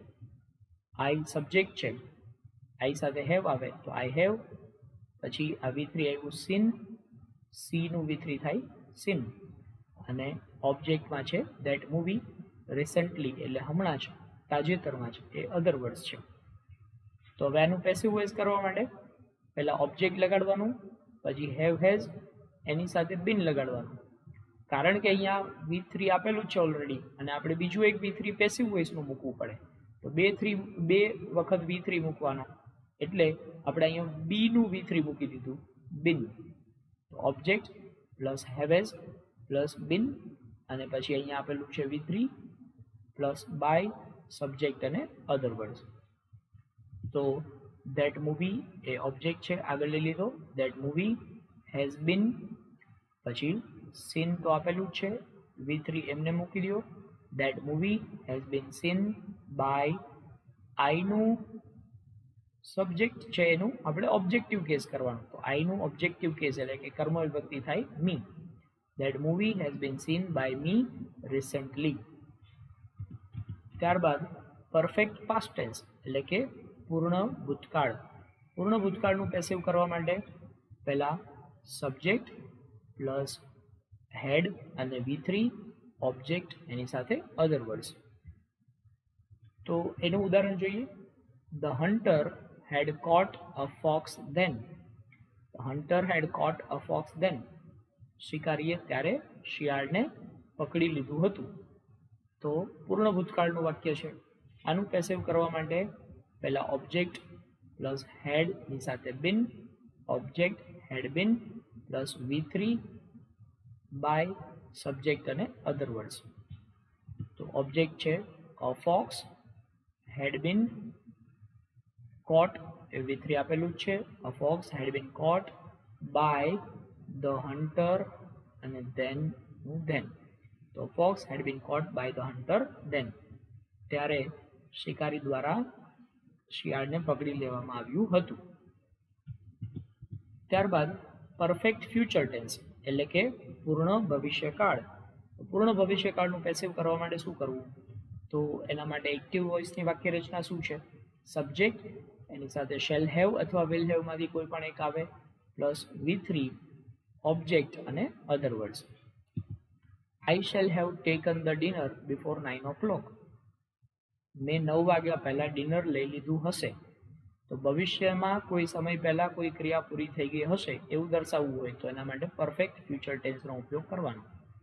હવે એનું પેસિવ વોઇસ હોય તો પેસિવ વોઇસ માટે પહેલા object plus shall have will have માંથી કંઈ પણ એક એની સાથે બિન લગાડવાનું પ્લસ V3 બાય સબ્જેક્ટ અને અધર વર્ડ્સ. તો ધ ડિનર એની સાથે will have been. The dinner will have been. ટેકનું V3 થાય taken. The dinner will have been taken by me. આઈનું શું થઈ જશે? Me. The dinner will have been taken by me before 9 o'clock. Other words છે એમને જ રહેશે. તો આ પ્રમાણે પરફેક્ટ ફ્યુચર ટેન્સનું પેસિવ થયું, the dinner will have been taken by me before 9 o'clock. 9 વાગ્યા પહેલા મારા દ્વારા ડિનર લેવાઈ ગયું હશે. તો આ પ્રમાણે એનું પેસિવ વોઇસ બની ગયું. તો આમ આપણે દરેક ટેન્સના જે એક્ટિવ વોઇસમાંથી પેસિવ વોઇસમાં રૂપાંતર શીખ્યા. મિત્રો યાદ રાખો કે કન્ટિન્યુઅસ ફ્યુચર ટેન્સ એટલે કે ચાલુ ભવિષ્યકાળ એનું પેસિવ વોઇસમાં રૂપાંતર થતું નથી. એવી જ રીતે ચાલુ પૂર્ણ કાળ જે છે, ચાલુ પૂર્ણ વર્તમાન કાળ, ચાલુ પૂર્ણ ભૂતકાળ અને ચાલુ પૂર્ણ ભવિષ્યકાળ એનું પણ પેસિવ વોઇસમાં રૂપાંતર થતું નથી. તો બાકીના જે 8 અલગ અલગ કાળ છે જેનું પેસિવ વોઇસમાં રૂપાંતર આપણે શીખી ગયા છીએ. Thank you.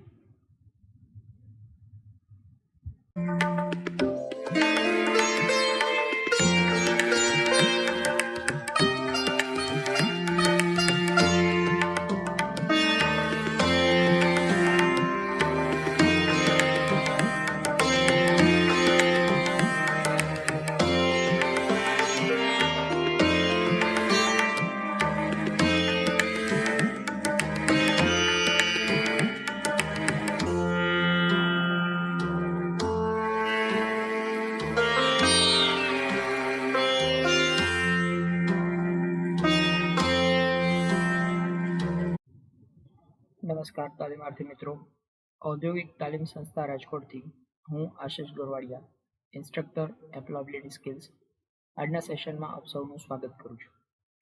મિત્રો આજે આપણે લોકો શીખવાના છીએ સેમેસ્ટર 1માં ટોપિક 2.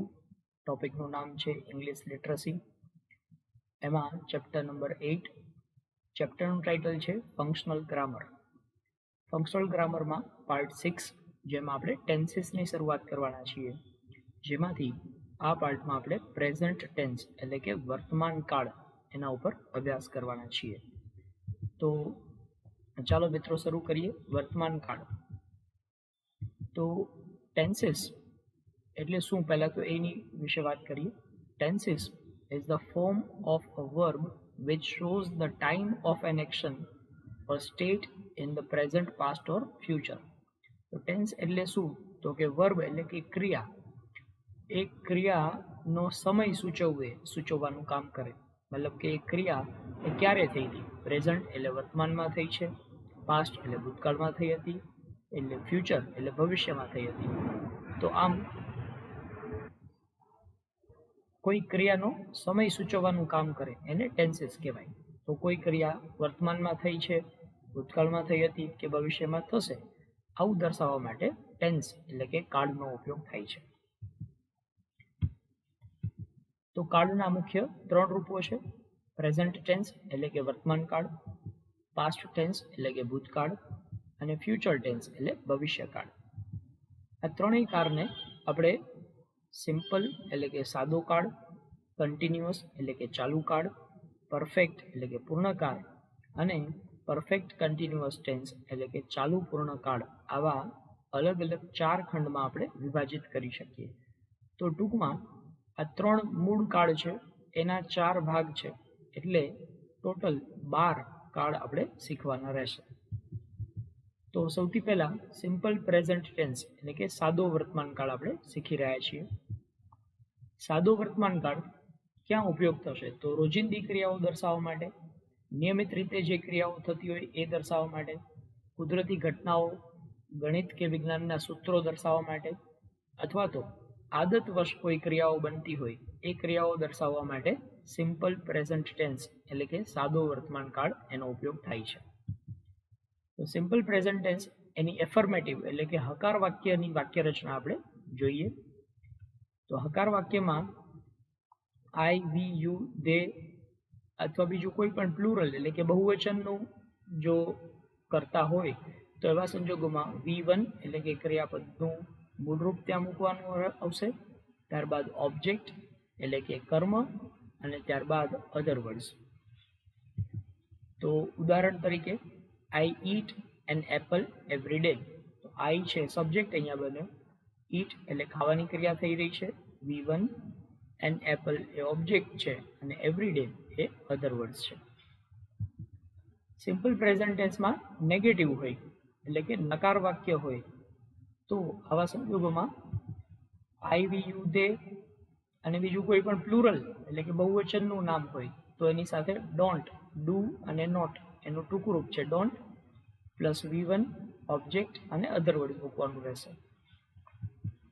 તો we don't eat an apple every day, અમે દરરોજ એક સફરજન ખાતા નથી. ત્યારબાદ સિમ્પલ પ્રેઝન્ટ ટેન્સમાં ઇન્ટ્રોગેટિવ એટલે કે પ્રશ્નાર્થ વાક્ય હોય તો પ્રશ્નાર્થ વાક્ય માટે ડુ કે ડઝ છે એ આગળ આવી જાય. ત્યારબાદ આઈ વી યુ દે અને પ્લુરલ કોઈ પણ નામ હોય એ લખવાનું. ત્યારબાદ V1 ઓબ્જેક્ટ અને અધર વર્ડ્સ. તો do they eat an apple every day, તેઓ દરરોજ એક સફરજન ખાય છે. તો આવી રીતે આ પ્રશ્નાર્થ વાક્ય બનશે. ત્યારબાદ સિમ્પલ પ્રેઝન્ટ ટેન્સમાં જ જો કર્તા તરીકે ત્રીજો પુરુષ એક વચન હોય, અહીંયા આપણે આઈ વી યુ દે અને કોઈ પ્લુરલ એ કર્તા તરીકે હોય ત્યારે વાક્ય રચનાઓ શીખ્યા. હવે કર્તા તરીકે જો ત્રીજો પુરુષ એક વચન હોય સિમ્પલ પ્રેઝન્ટ ટેન્સમાં થર્ડ પર્સન એફર્મેટિવ હોય તો એવા સંજોગોમાં ત્રીજો પુરુષ એટલે હી શી ઇટ અથવા કોઈ પણ એક વચનનું નામ હોય તો ક્રિયાપદની પાછળ એસ અથવા ઈએસ લગાડવાનું રહેશે, પછી ઓબ્જેક્ટ અને અધર વર્ડ્સ. તો આપ જોઈ શકો છો શી પછી ઈટ ક્રિયાપદ છે એની પાછળ આપણે એસ લગાડ્યું તો she eats an apple every day. એવી રીતે થર્ડ પર્સન જો નેગેટિવમાં આપણે બનાવવું હોય, નકાર વાક્ય બનાવવું હોય તો શું થશે? તો નકાર વાક્યમાં અહીંયા ડઝ નોટ એનું ટૂંકું રૂપ ડઝન્ટ. પહેલામાં આપણે ડુ નોટ એટલે કે ડોન્ટ લખતા હતા, અહીંયા ડઝ નોટ એટલે કે ડઝન્ટ એનું ટૂંકું રૂપ આવશે. તો હી શી ઇટ અથવા કોઈ પણ સિંગ્યુલર એટલે એક વચનનું નામ હોય ત્યારે ડઝ અને એની સાથે નોટ પ્લસ V1 ઓબ્જેક્ટ અને other words. She doesn't eat an apple every day, તેણી દરરોજ એક સફરજન ખાતી નથી.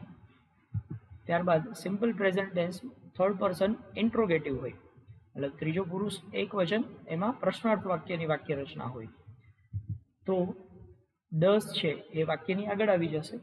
ડઝ પછી હી શી ઇટ અને કોઈ સિંગ્યુલર પ્લસ V1 ઓબ્જેક્ટ અને અધર વર્ડ્સ.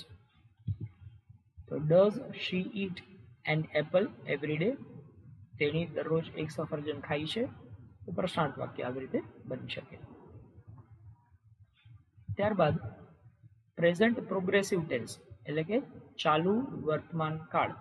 પ્રેઝન્ટ પ્રોગ્રેસિવ, હવે પ્રોગ્રેસિવ શબ્દ વાપરવાને બદલે ત્યાં કન્ટિન્યુઅસ એવો શબ્દ વાપરે તો પણ એ એક જ વાત છે. પ્રેઝન્ટ કન્ટિન્યુઅસ ટેન્સ કહેવામાં આવે અથવા તો પ્રેઝન્ટ પ્રોગ્રેસિવ ટેન્સ કહેવામાં આવે. તો ચાલુ વર્તમાન કાળનો ઉપયોગ બોલતા સમયે થઈ રહેલી ક્રિયાઓ દર્શાવવા માટે, મતલબ કે જે ક્રિયા અત્યારે શરૂ છે, અત્યારે ચાલુ જ છે પણ હજી સુધી એ પૂર્ણ થઈ નથી, મતલબ કે તમે જ્યારે બોલો છો ત્યારે જ કોઈ ક્રિયા ચાલુ છે એવી ક્રિયા દર્શાવવા માટે ચાલુ વર્તમાન કાળનો ઉપયોગ કરવામાં આવશે. તો પ્રેઝન્ટ પ્રોગ્રેસિવ ટેન્સ હકાર વાક્યની વાક્ય રચના જોઈએ.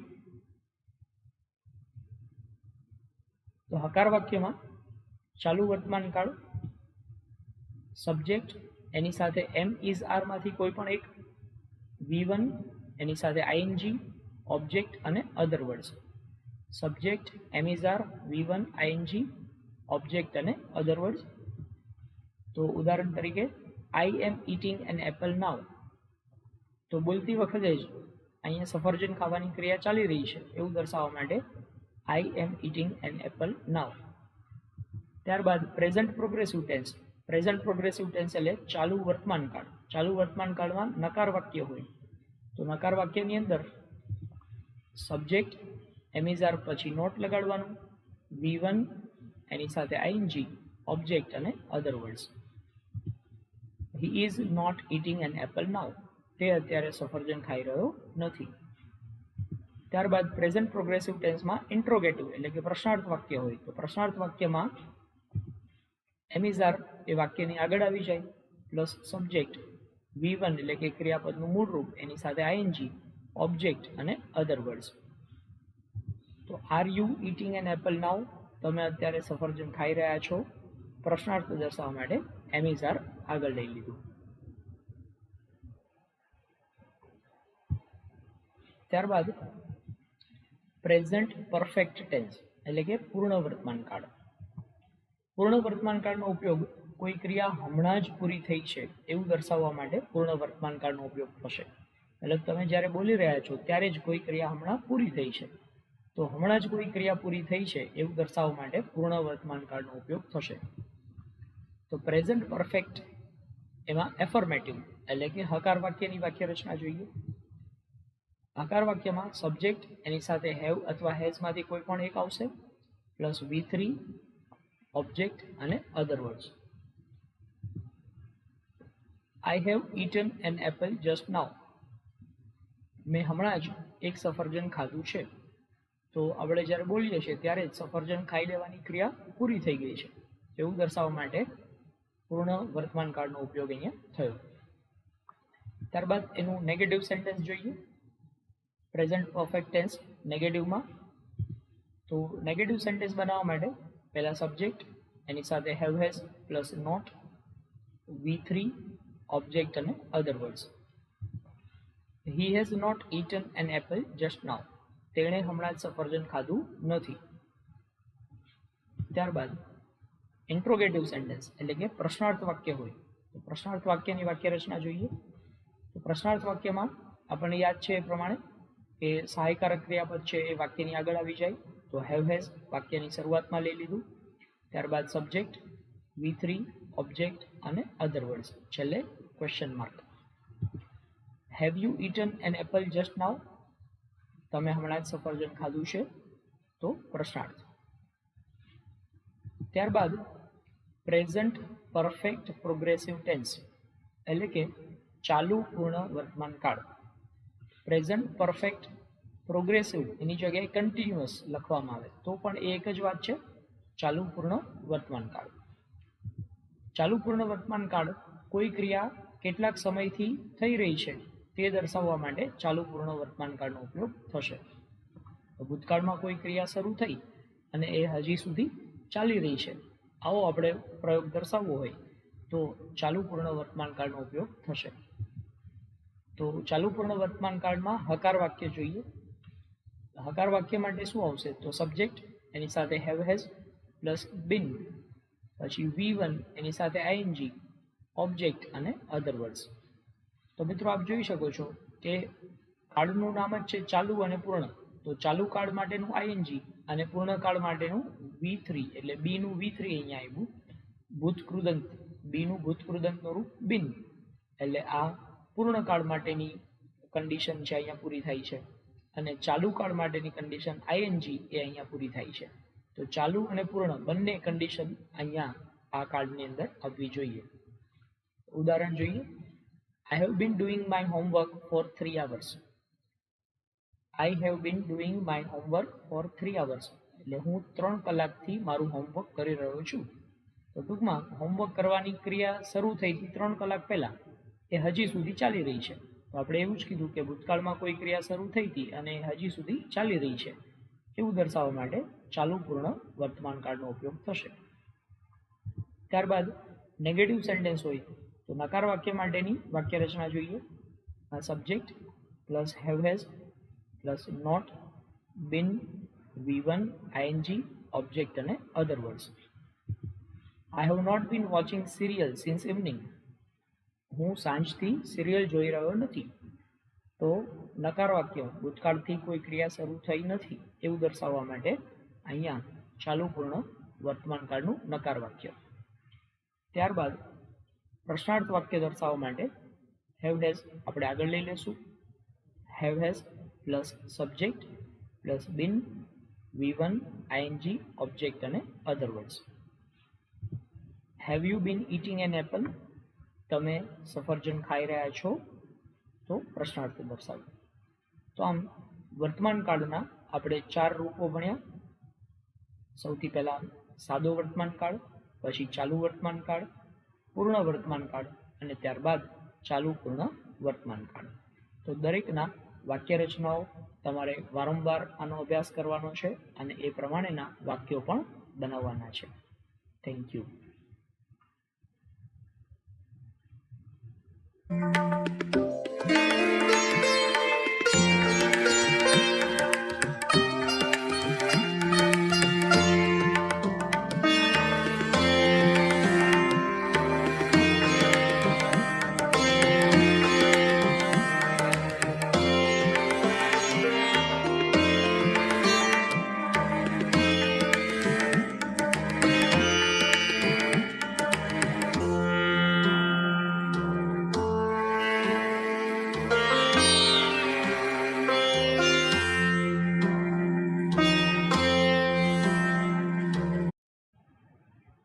નમસ્કાર તાલીમાર્થી મિત્રો, ઔદ્યોગિક તાલીમ સંસ્થા રાજકોટથી હું આશિષ ગોરવાડિયા, ઇન્સ્ટ્રક્ટર એમ્પ્લોયબિલિટી સ્કિલ્સ.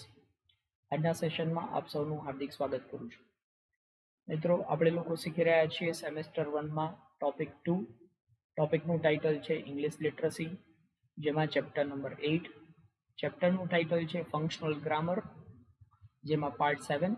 એમાં આપણે ટેન્સીસ ભણી રહ્યા છીએ, જેમાં આપણે પ્રેઝન્ટ ટેન્સ ઓલરેડી કમ્પ્લીટ કરી દીધો છે. હવે આપણે વાત કરી રહ્યા છીએ પાસ્ટ ટેન્સ એટલે કે ભૂતકાળ. તો ભૂતકાળની વાક્ય રચનાઓ અને દરેકનો ઉપયોગ કેવી રીતે થશે એ આપણે અહીંયા ભણવાનું છે. Simple past tense. તો સિમ્પલ પાસ્ટ ટેન્સ એટલે કે સાદો ભૂતકાળ. સાદો ભૂતકાળ ક્યારે વપરાય? તો કોઈ ક્રિયા પૂરી થઈ ગઈ છે એવું કહેવા માટે સાદા ભૂતકાળનો ઉપયોગ કરવામાં આવે છે. મતલબ તમે જ્યારે વાત કરો છો ત્યારે ક્રિયા પૂરી થઈ ગઈ છે, તો એ દર્શાવવા માટે સાદો ભૂતકાળ વપરાશે. તો સાદા ભૂતકાળનું હકાર વાક્યની વાક્ય રચના જોઈએ. સબ્જેક્ટ, એની સાથે V2 એટલે કે ક્રિયાપદનું ભૂતકાળનું રૂપ, પ્લસ ઓબ્જેક્ટ અને other words. I ate an apple yesterday. ઈટનું ભૂતકાળનું રૂપ થાય ate. તો I ate an apple yesterday. મેં ગઈકાલે સફરજન ખાધું. તો ખાવાની ક્રિયા ગઈકાલે થઈ હતી, ભૂતકાળમાં થઈ છે એ ક્રિયા દર્શાવવા માટે સાદો ભૂતકાળ અહીંયા ઉપયોગમાં આવ્યો. ત્યારબાદ સિમ્પલ પાસ્ટ ટેન્સ, એનું નેગેટિવ સેન્સ જોઈએ. તો નેગેટિવમાં સબ્જેક્ટ, એની સાથે ડીડનો ઉપયોગ કરવામાં આવશે. ડીડ પછી નોટ. ડીડ છે એ ડુનું ભૂતકાળનું રૂપ છે, તો સબ્જેક્ટ પ્લસ ડુનું ભૂતકાળનું રૂપ અહીંયા ડીડ તો ઉપયોગ થઈ ગયો, તો પછી ફરીથી પાછું અહીંયા ભૂતકાળનું રૂપ વાપરવાનું નથી, અહીંયા V1 ઉપયોગ થશે. ત્યારબાદ ઓબ્જેક્ટ, એની સાથે અધર વર્ડ્સ. તો ઉદાહરણ જોઈએ. વી ડીડ નોટનું ટૂંકું રૂપ થાય ડીડન્ટ. પછી ઈટ એન એપલ યસ્ટરડે, અમે ગઈકાલે સફરજન ખાધું નહોતું. તો આ ભૂતકાળમાં નકાર વાક્ય બને. આવી રીતે પ્રશ્નાર્થ વાક્ય બનાવવા માટે પહેલા ડીડનો ઉપયોગ થશે, પ્લસ સબ્જેક્ટ, V1, ઓબ્જેક્ટ અને અધર વર્ડ્સ. તો આપણે જાણીએ છીએ પ્રમાણે પ્રશ્નાર્થ વાક્ય હોય તો સહાયકારક ક્રિયાપદ છે વાક્યની શરૂઆતમાં આવી જાય. Did they eat an apple yesterday, તેઓએ ગઈકાલે સફરજન ખાધું.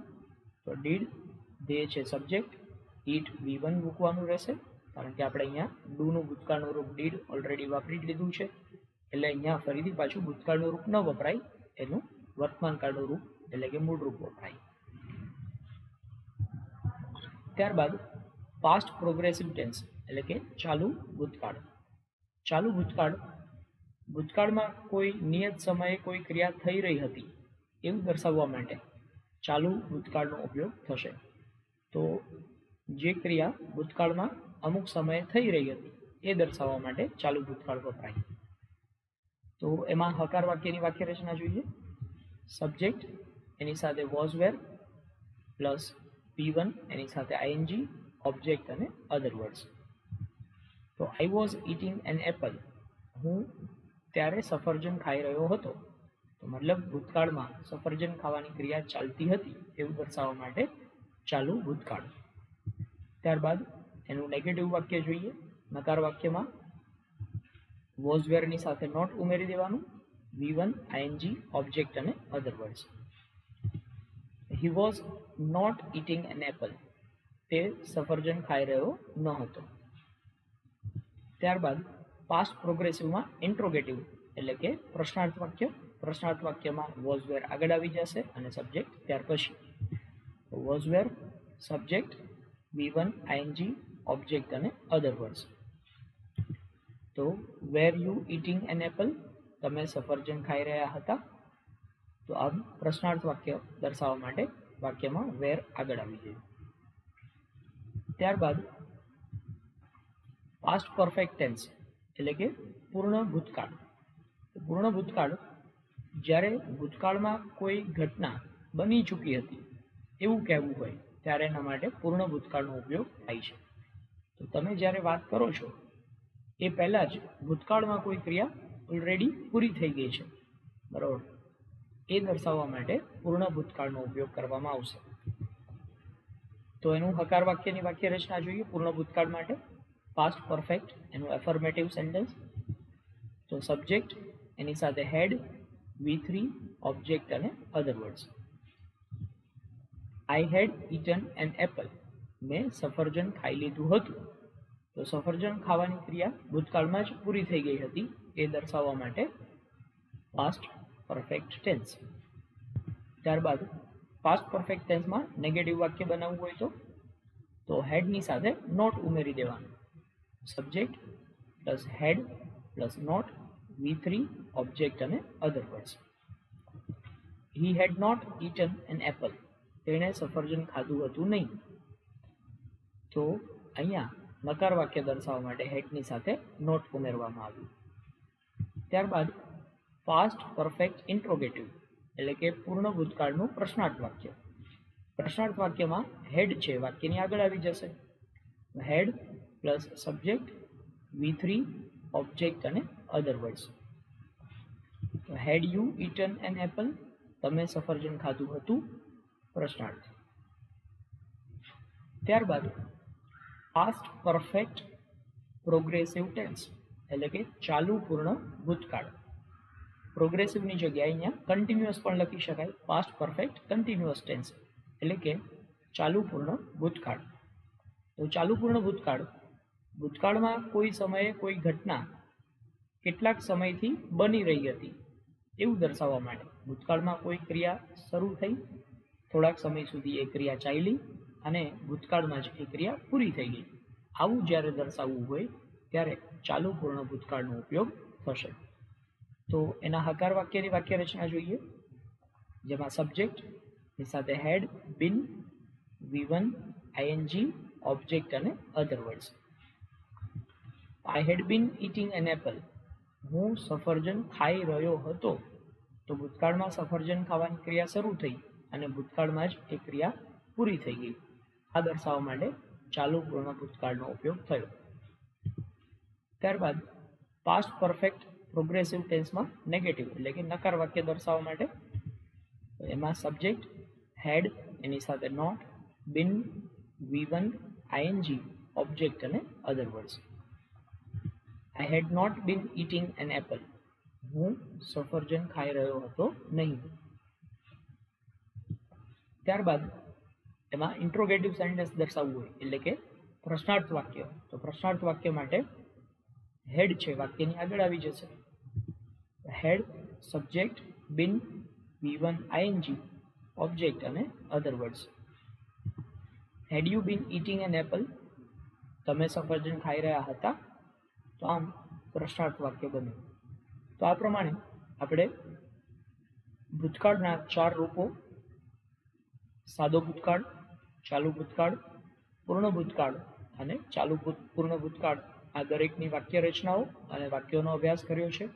વિડીયોને તમે 2 થી 3 વખત વ્યવસ્થિત જોશો એટલે તમને દરેક પ્રકારની વાક્ય રચના આરામથી યાદ રહી જશે. Thank you.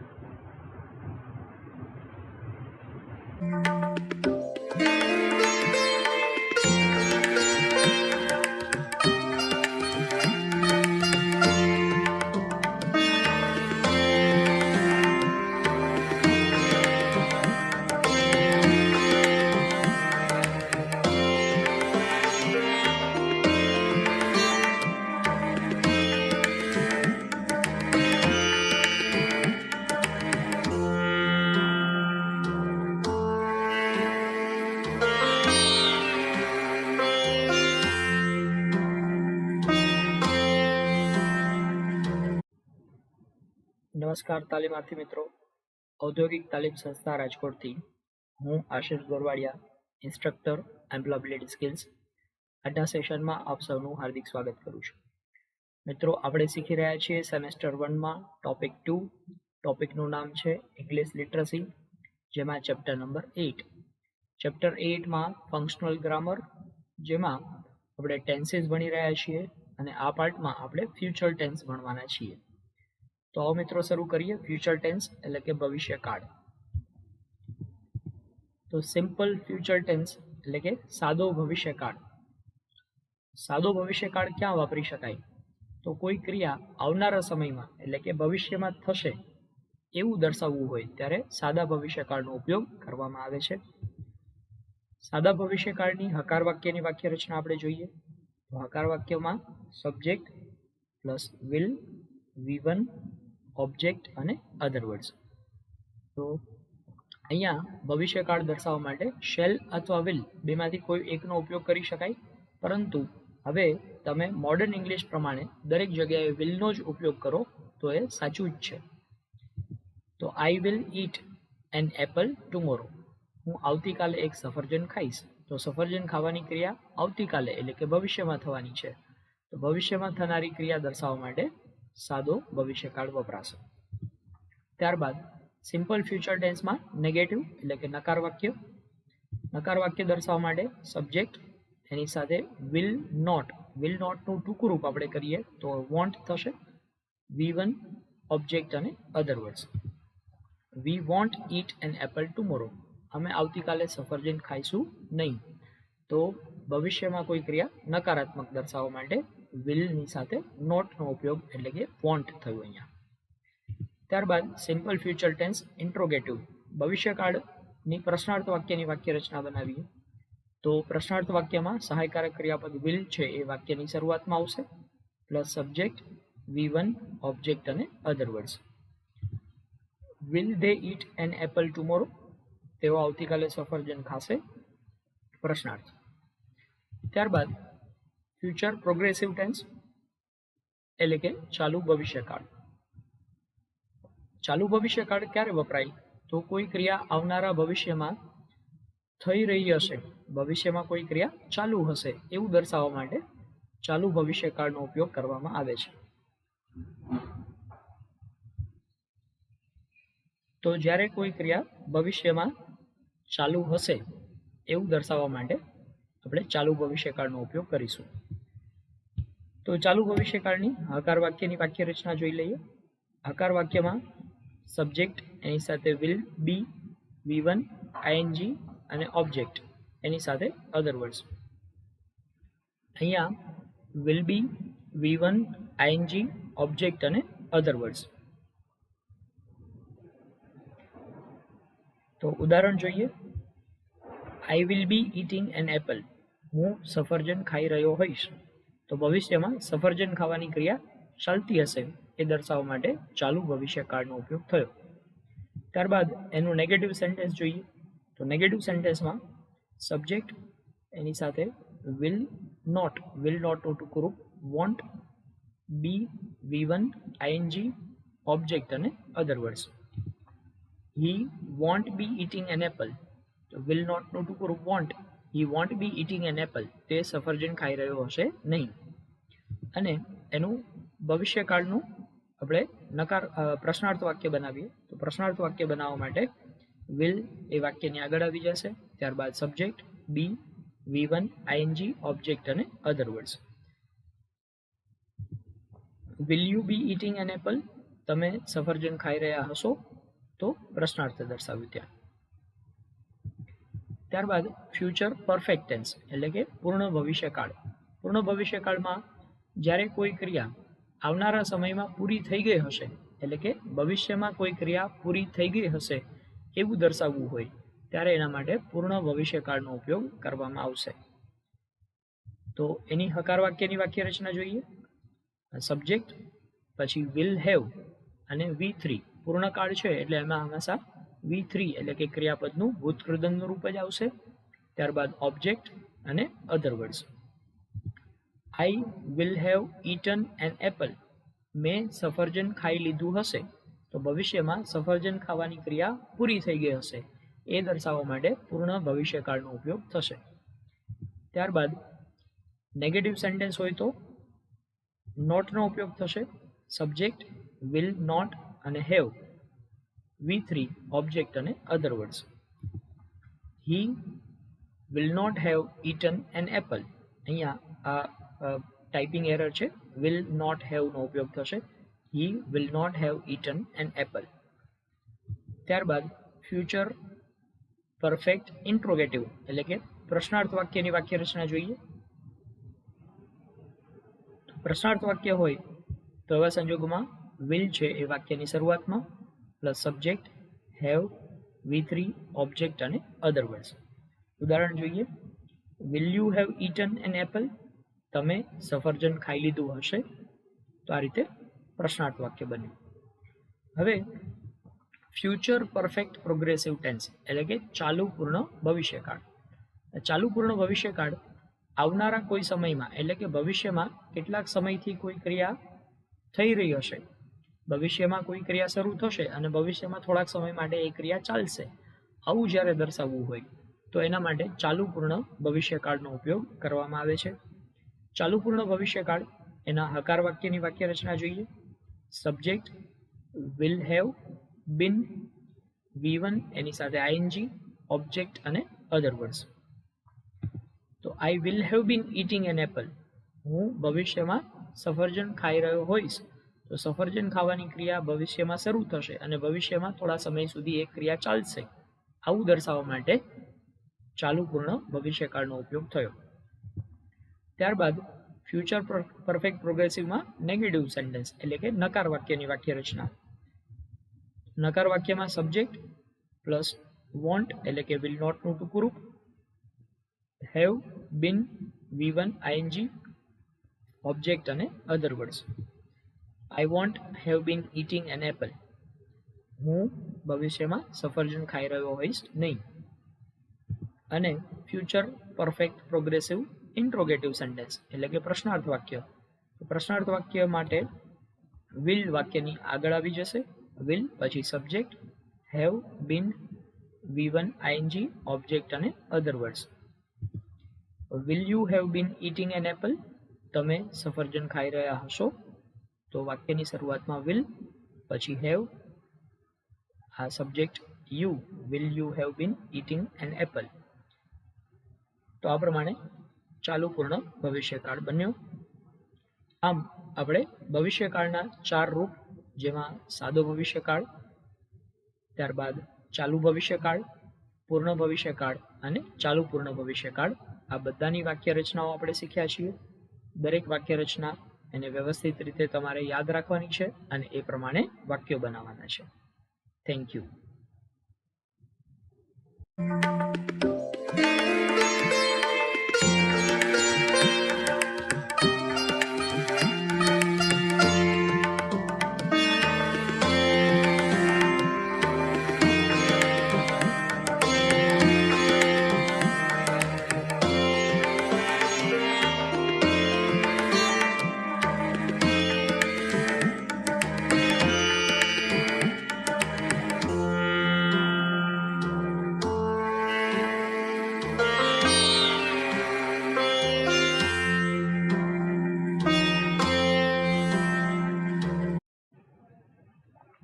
નમસ્કાર તાલીમાર્થી મિત્રો, ઔદ્યોગિક તાલીમ સંસ્થા રાજકોટથી હું આશિષ ગોરવાડિયા, ઇન્સ્ટ્રક્ટર એમ્પ્લોયબિલિટી સ્કિલ્સ. આજના સેશનમાં આપ સૌનું હાર્દિક સ્વાગત કરું છું. મિત્રો, આપણે લોકો શીખી રહ્યા છીએ સેમેસ્ટર 1માં ટોપિક 2. ટોપિકનું નામ છે ઇંગ્લિશ લિટરસી, જેમાં ચેપ્ટર નંબર 8. ચેપ્ટર 8માં ફંક્શનલ ગ્રામર, જેનો પાર્ટ 9. 9મા પાર્ટમાં આપણે લોકો શીખવાના છીએ ફ્રીક્વન્ટલી કન્ફ્યુઝડ વર્ડ્સ, એટલે કે એવા શબ્દો કે જે શબ્દો આપણને કન્ફ્યુઝન ક્રિએટ કરતા હોય. શબ્દો એક સરખા પ્રકારના લાગતા હોય પરંતુ એનો અર્થ છે એ અલગ અલગ થતો હોય. તો આવા પ્રકારના શબ્દો વિશેનો મહાવરો આપણે અહીંયા કરવાના છીએ. તો તમારા સ્લાઇડમાં જે ચિત્ર છે એ ચિત્ર જોઈને જ તમને સમજાઈ જશે કે ફ્રીક્વન્ટલી કન્ફ્યુઝડ વર્ડ્સ એટલે આ કેવા પ્રકારના શબ્દોની વાત આપણે કરી રહ્યા છીએ. તો અંગ્રેજી ભાષામાં સ્પેલિંગ અને ઉચ્ચાર વચ્ચે ઘણી વખત તફાવત જોવા મળતો હોય છે. દાખલા તરીકે કેટલાક સ્પેલિંગ એવા હોય કે જેનો સ્પેલિંગ અને ઉચ્ચાર એક સમાન થતો હોય, પરંતુ એનો અર્થ છે એ અલગ અલગ પ્રકારનો હોય. મતલબ સ્પેલિંગ છે એક સરખો હોય, એનો ઉચ્ચાર પણ એક સરખો હોય, પરંતુ એ બે શબ્દનો અર્થ છે એ કંઈક અલગ થતો હોય. તો આવા જે શબ્દો છે, આ શબ્દોના અર્થમાં જે બારીક તફાવત હોય છે, એ તફાવતને કારણે એનો અર્થ છે એ તદ્દન અલગ અલગ થતો હોય છે. તો ઘણી વખત એવું બનતું હોય કે સ્પેલિંગ જુદા જુદા હોય, પણ ઉચ્ચાર એક સમાન હોય અને અર્થ એનો જુદો હોય. સ્પેલિંગ અલગ અલગ પણ ઉચ્ચાર સરખો, ઉચ્ચાર એક સરખો અને અર્થ પાછો અલગ અલગ હોય. તો આમ ઘણી વખત આવા પ્રકારના શબ્દો છે એ આપણને મૂંઝવણ ઊભી કરતા હોય છે. તો આવા શબ્દોને ફ્રીક્વન્ટલી કન્ફ્યુઝડ વર્ડ્સ તરીકે ઓળખવામાં આવે. તો આનાથી બચવા માટેનો ઉપાય શું? તો આ કન્ફ્યુઝન ન થાય, આ પ્રકારનું ગૂંચવણ ન થાય, એના માટેનો અભ્યાસ કરવો એ જ એકમાત્ર એનો ઈલાજ છે. તો વધુને વધુ આવા શબ્દો તમે જાણો, વધુને વધુ શબ્દોને તમે ઓળખો, તો આ મૂંઝવણ છે આપણી દૂર થઈ શકે. તો અહીંયા ફ્રીક્વન્ટલી કન્ફ્યુઝ વર્ડ્સ એનું લિસ્ટ આપેલું છે. દાખલા તરીકે અહીંયા પહેલું તમને આપેલું છે ACCEPT, એક્સેપ્ટ, અને EXPECT, એક્સપેક્ટ. એક્સેપ્ટ અને એક્સપેક્ટ, તો આ બંને શબ્દો તમે જોઈ શકો છો કે એનો ઉચ્ચાર લગભગ સરખા જેવો જ છે, બરાબર. તો અહીંયા એક્સેપ્ટનો મતલબ છે સ્વીકારવું, અને એક્સપેક્ટ, બરાબર, આનો મતલબ છે એ આશા રાખવી. અહીંયા એક ટાઈપિંગ એરર છે, બરાબર. એક્સપેક્ટ એટલે કે આશા રાખવી. ત્યારબાદ નેક્સ્ટ છે હીલ, HEAL, હીલ. આ સ્પેલિંગ, એનો મતલબ થાય રૂઝાવવું. HEEL, હીલ એટલે પગની એડી, અને HILL, હીલ એટલે ટેકરી. તો તમે જોઈ શકો છો કે ત્રણેયનો ઉચ્ચાર તો એક સરખો જ છે, ત્રણેયનો ઉચ્ચાર હીલ થાય છે, ત્રણેયના સ્પેલિંગ અલગ અલગ છે, અને ત્રણેયનો અર્થ અલગ અલગ છે. ત્યારબાદ નોટ, KNOT, નોટ. ઉચ્ચાર એનો નોટ થાય, પણ આ નોટનો મતલબ થાય ગાંઠ લગાવવી. અને NOT, આ નોટ, એનો ઉચ્ચાર નોટ થયો, પણ આ નોટનો મતલબ થાય ના. તો તમે જોઈ શકો છો કે બંનેના ઉચ્ચાર અલગ અલગ, ઉચ્ચાર એક સરખા છે, સ્પેલિંગ અલગ અલગ છે, અને અર્થ અલગ અલગ છે. તો આવી રીતે તમને તમારી ટેક્સ્ટબુકમાં ઘણા બધા શબ્દોનું લિસ્ટ આપવામાં આવ્યું છે. તમારે અહીંયા જે ઉદાહરણ આપ્યું એ પ્રમાણે જે અલગ અલગ પ્રકારના શબ્દો જેનું લિસ્ટ તમને આપેલું છે, એ દરેકને તમારે વારંવાર વાંચશો તો તમને એ સરળતાથી યાદ રહી જશે, અને આ પ્રકારની મૂંઝવણ તમારી સામે ઉપસ્થિત નહીં થાય. Thank you.